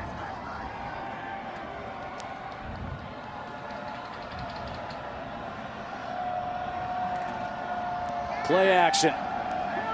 Tettleton finds Brazil, completes the pass.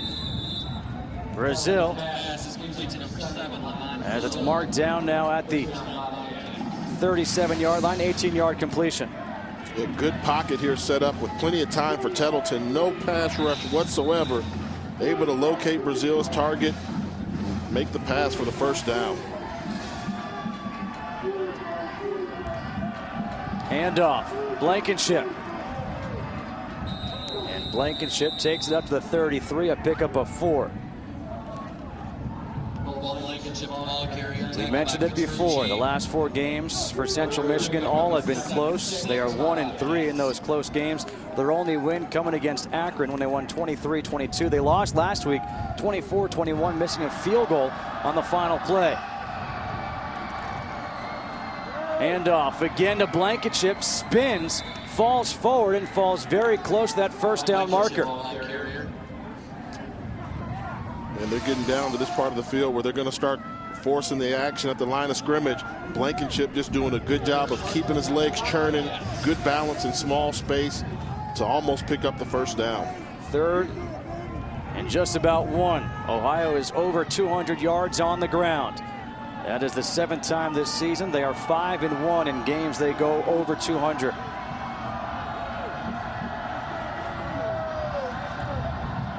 Blankenship up the middle. He's got the first down. Up to the 25-yard line. Across the 25-yard line for first down for Bobcats. Now you're going to start to see Central Michigan try to force Ohio's hand by forcing them to throw the football. With 9 minutes to go in the football game, you can't allow Ohio to have a long, strung-out drive. You've got to try and force them to do something. You see 8 men within the line of scrimmage. They're going to take away the run and try and force them to pass. Blankenship again on the handoff, and Blankenship gets up to the 22, a pickup of 3. Chris Reeves, number 90, with the tackle. 3-yard pickup. It'll be 2nd and 7. Again, this methodical drive started at their own 45-yard line. And this is the down and distance right here where you go for the play action right now if you're going to do it on this drive. This would be the down and distance for the time to do it. They don't do it. Blankenship. And here comes another flag. Blankenship, the ball carrier. There's a penalty marker down.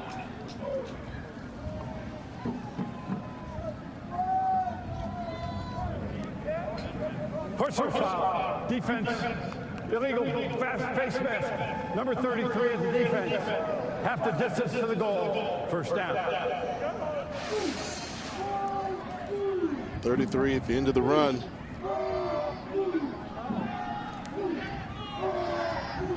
Mike Petrucci.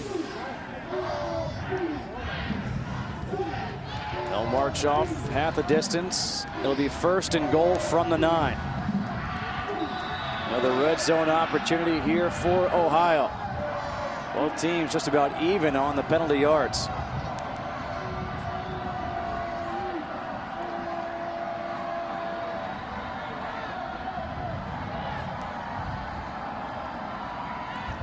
Blankenship up to the 6-yard line, picks up 3.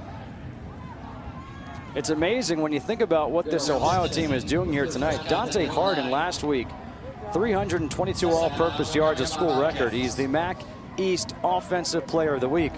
We've seen a whole lot of Blankenship here in the second half. We saw Blankenship, and towards the end of the first half, we saw a heavy dose of Ryan Boykin. So they've been getting it done by running back as committee tonight. It's Blankenship again on the cutback. Blankenship up to the 2, picks up 4. 3rd and goal coming up from the 2. More time coming off the clock here. If you're Central Michigan, you've got to know this is the time on the field where Tyler Tettleton likes to call his own number. He's got 7 rushing touchdowns on the year. If you try and focus too much on the interior run defense, he's fast enough to hurt you on the perimeter. 3rd and goal. Blankenship, touchdown. Why not reward him? 3rd rushing touchdown of the year for Bo Blankenship, a 2-yard touchdown run. Nobody there. Outside guys focused. Right there you see the outside linebacker was focused on Tettleton, the quarterback, knowing the scouting report. They give it to the man running up in the hole, Bo Blankenship, for the easy score. Matt Weller on for the extra point. And it's now 36-21. Ohio goes back on top by 15. They gave the ball to Bo Blankenship a lot on the drive. They rewarded him from 2 yards out. The touchdown, 36-21, Ohio.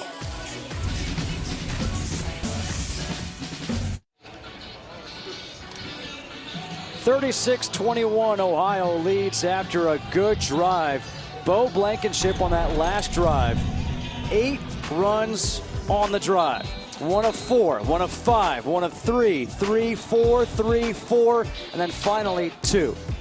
Common denominator was each of those runs was done in between the tackles. They got away from the perimeter run, and he ran right into the teeth of the Chippewa defense. The first play of the drive was actually a pass play to Brazil. After that, all rushes by Bo Blankenship, and we did receive word that Dante Harden is back in the locker room sick. That's the reason why we have not seen him play here in the second half.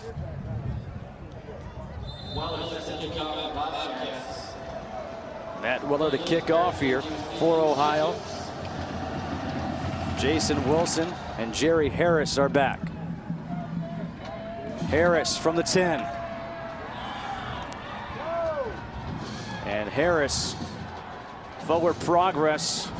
They're going to give him the 22 as Nathan Carpenter with the tackle, a 12-yard return. All right, so 6:57 to go. You've got 2 timeouts remaining. This has got to be a quick drive here if you're Central Michigan. Yeah, you want to be in a hurry up, but not in a rush. Make sure that everybody gets the calls that you're trying to make in the huddle. And if you go no huddle on the line of scrimmage, be thorough.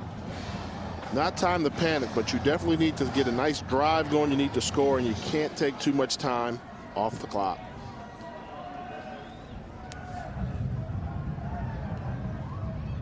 First down play action. Radcliffe finds Titus Davis.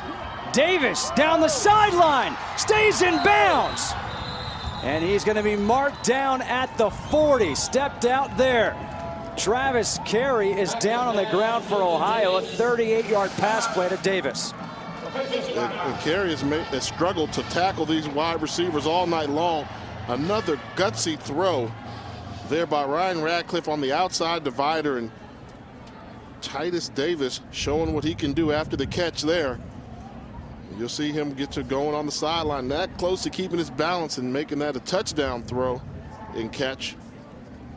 You know, and that's what you need right now. Courtney Williams is out of the game. He's gone out. He's not back in the lineup, so they go to the other freshman, move him to that slot position and allow him to make big plays.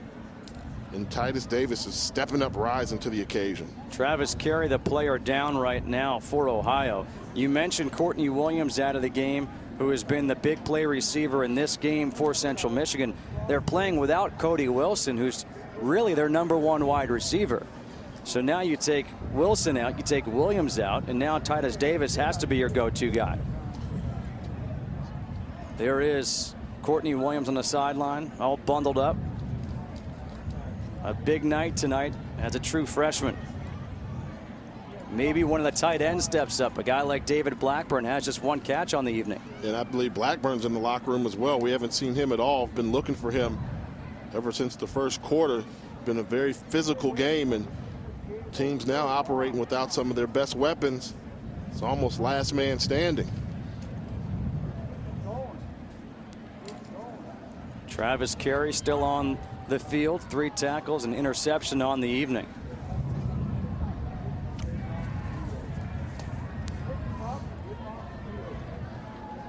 You saw Travis Carey go down, kind of reach for his lower back, and he is just getting up right now, and that's a good thing to see.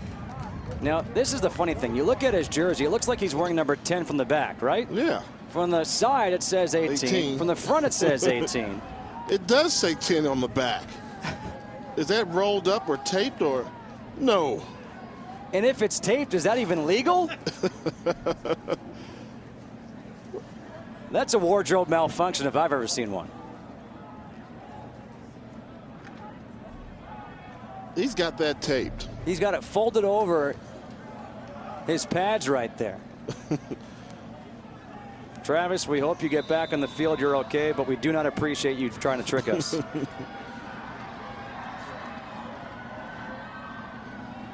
Radcliffe drops back to pass. Has some time. Over the middle is incomplete. Was looking for Billy Myler.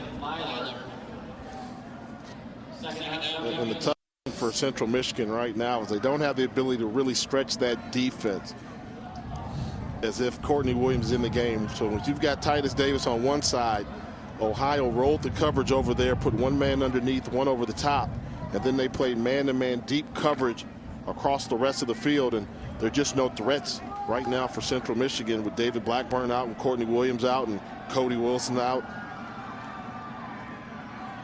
2nd and 10. Radcliffe has to run for it, and Radcliffe gets a couple of yards. Curtis Myers, number 99. They're in for the tackle with number 89, Carl Jones. Jarrett Fleming, a tight end, comes in, replacing number 15, Dion Butler. 3rd and 8 here for Central Michigan. Really looking at 2-down territory.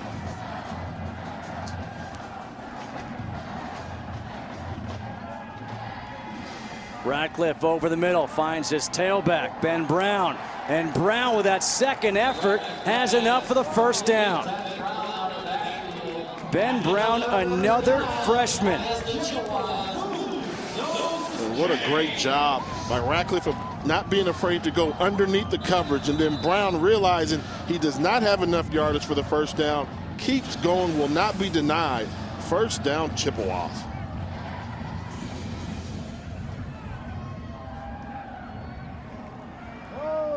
Handoff is to Brown. Brown, he gets 9 yards.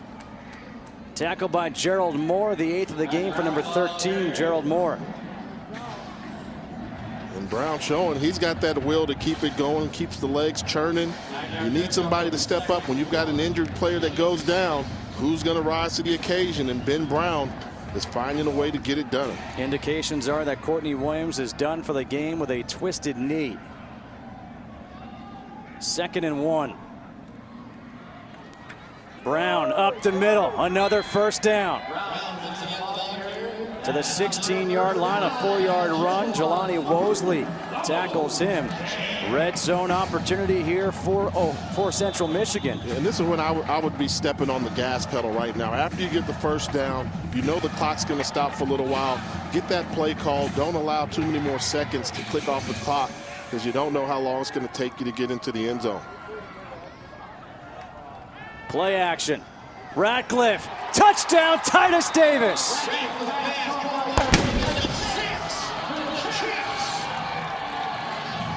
Second touchdown of the night for Davis. Yeah, and it's just going to be that same post route that we saw Davis run earlier in the contest going against Omar Leftwich. No help on the inside. Good job of recognition by Radcliffe of where to go with the football. Nicely thrown ball and touchdown for Central Michigan. David Harmon on for the extra point. This is a critical extra point. And the kick is good. We are back to a one-possession game. Titus Davis is stepping up with his freshman counterpart, Courtney Williams, out. He has the touchdown, 36-28.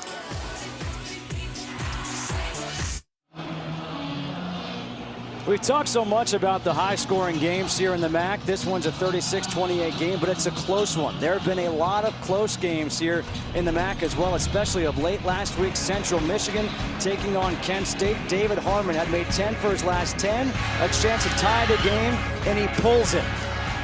That gave Kent State the 21-24 victory. How about Ohio taking on Temple last week?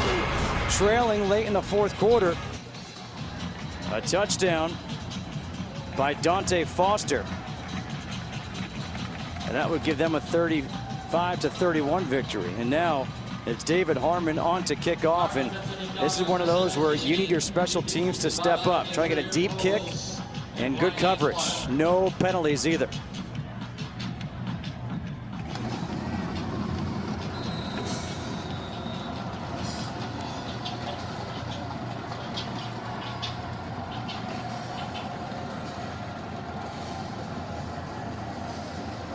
Ryan Clark and Jerry Gross, the deep men.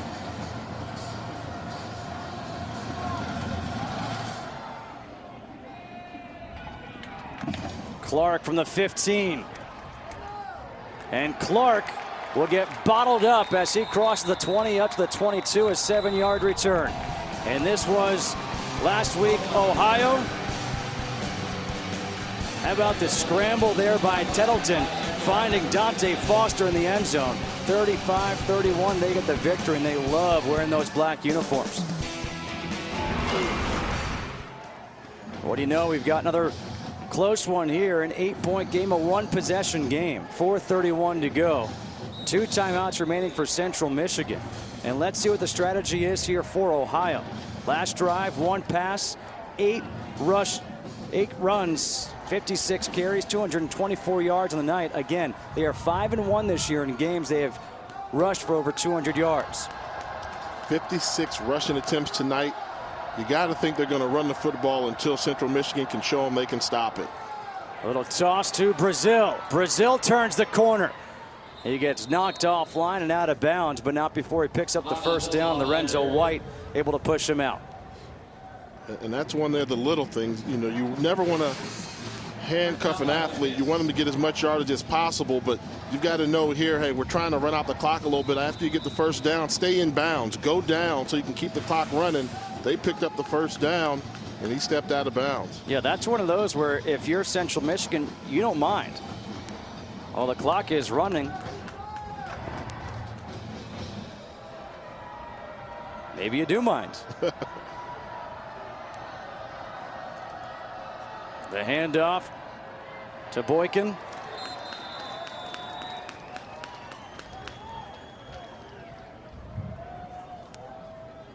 The question is, at what point, if at all, does Central Michigan use a timeout? If they get a 3rd and 8, 3rd and 9, do you use it after that? I think the key will be right now. If they can stop them and hold them to gaining 5 or 6 yards or less, then you'll look for Coach Enos to utilize his timeouts. Central Michigan showed blitz on that one. 2nd and 9, running the option. Tettleton flips it. Boykin. He's got another first down. Up to midfield, a 14-yard run. And it looked like for the first time tonight, the Central Michigan team had the option read.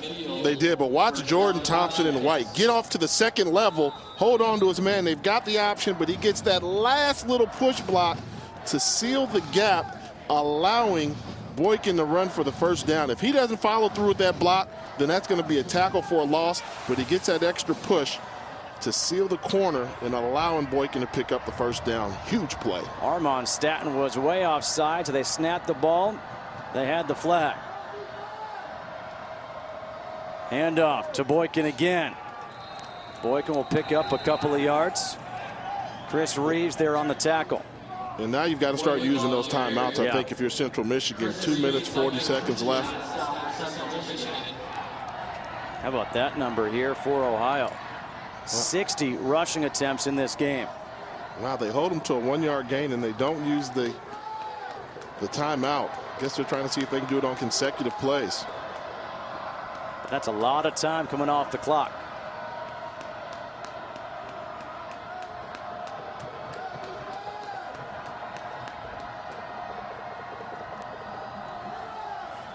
The handoff.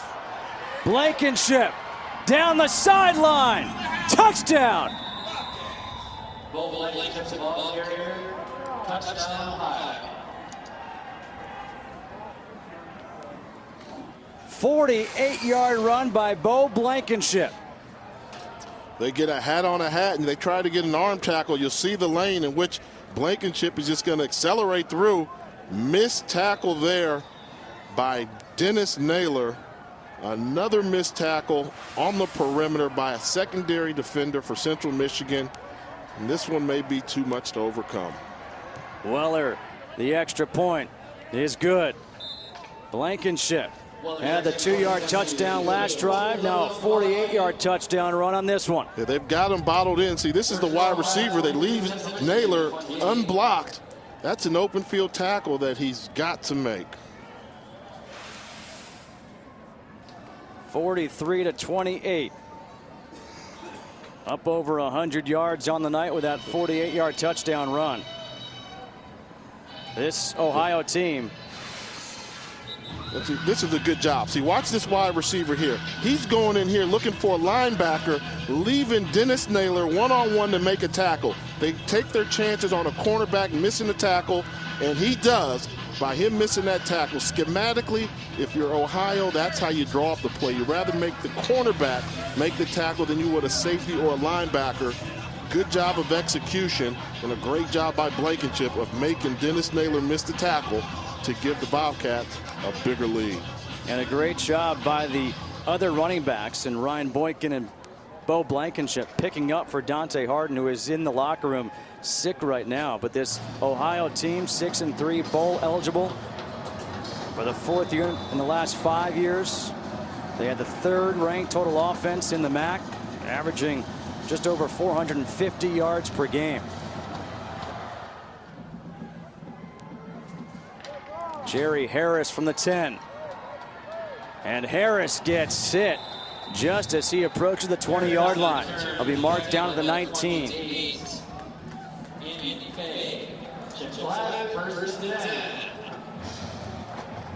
So 1:59 to go.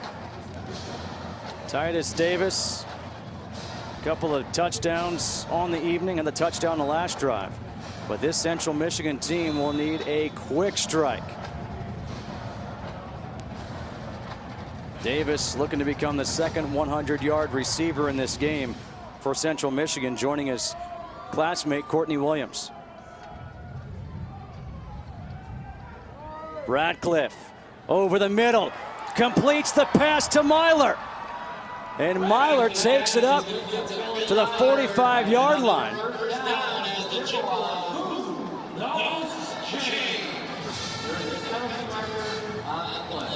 A flag is down. It's down all the way back by the 21-yard line. Ineligible receiver downfield, offense number 89. He was covered up by the wideout. That's a 5-yard penalty. First down will be replayed. Oh, wow. Well, they're going to say that the tight end is covered up, and that's actually on the top part of your screen. This is going to be, well, you got to show it to me. The tight end was here, so they're saying actually Titus Davis from his wide receiver position covered up the tight end on the line of scrimmage. What a costly penalty just by formation. So instead of first down in plus territory, you're looking at 1st and 15. The The pass to Connor Odekirk. And Odekirk picks up 6. Second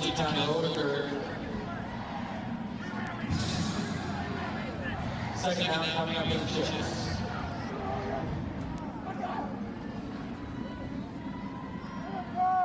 Radcliffe underthrows, was looking for Odekirk again.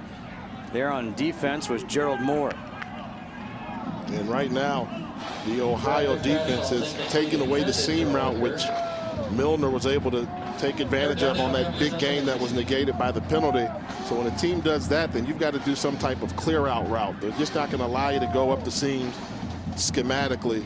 Try and get the ball to one of these wide receivers, cross in the formation, hit them in stride, see if they can make a guy miss to get the big play. 3rd and 9. Radcliffe finds his man along the sideline. Odekirk again. A first down, 17-yard completion. Out of bounds as well. Stops the clock, and the clock would stop anyway for the first down. They ran the dig combination there with the hitch route and a corner route by Odekirk behind it. Very narrow window to throw that ball on the short side of the field, but Radcliffe showing you the arm strength to deliver a strike.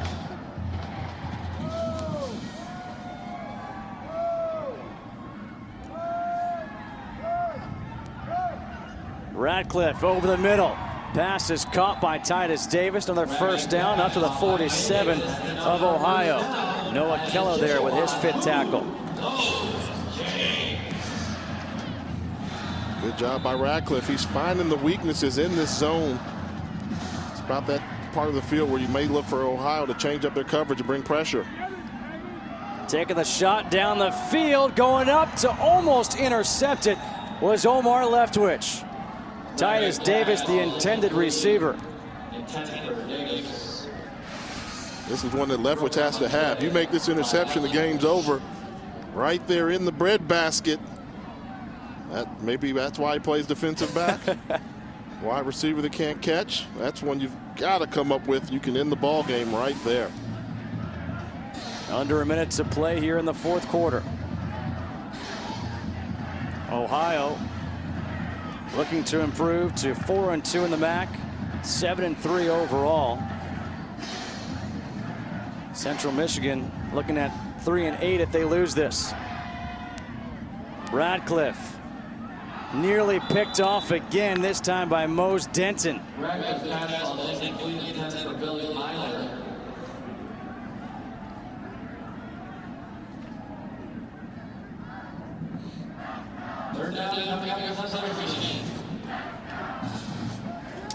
Third and 10. And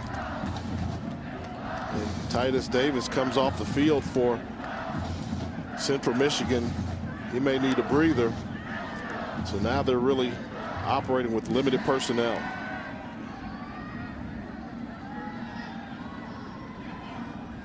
Radcliffe avoids the rush. Throws, and it's through the hands of the running back, Zerlon Tipton.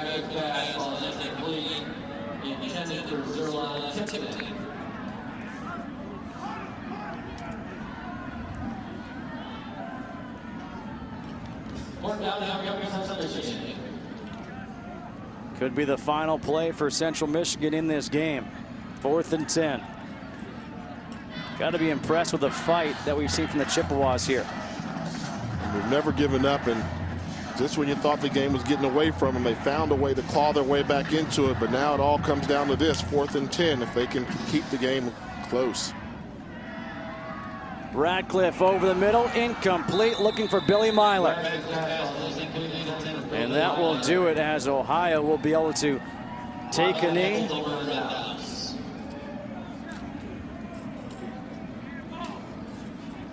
We're going to give Ohio the victory here. They'll move to 4-2 in that East Division with that lead over Temple. And after last week's victory over Temple, they'll own the tiebreaker against them as well.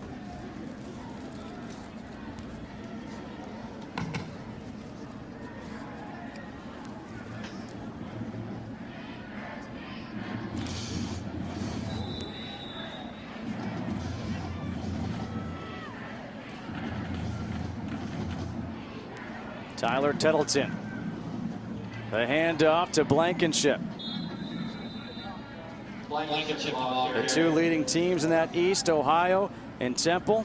The remaining schedule, Ohio has Bowling Green next week, Miami at home to end it, and Temple's got Army and then Kent State the day after Thanksgiving.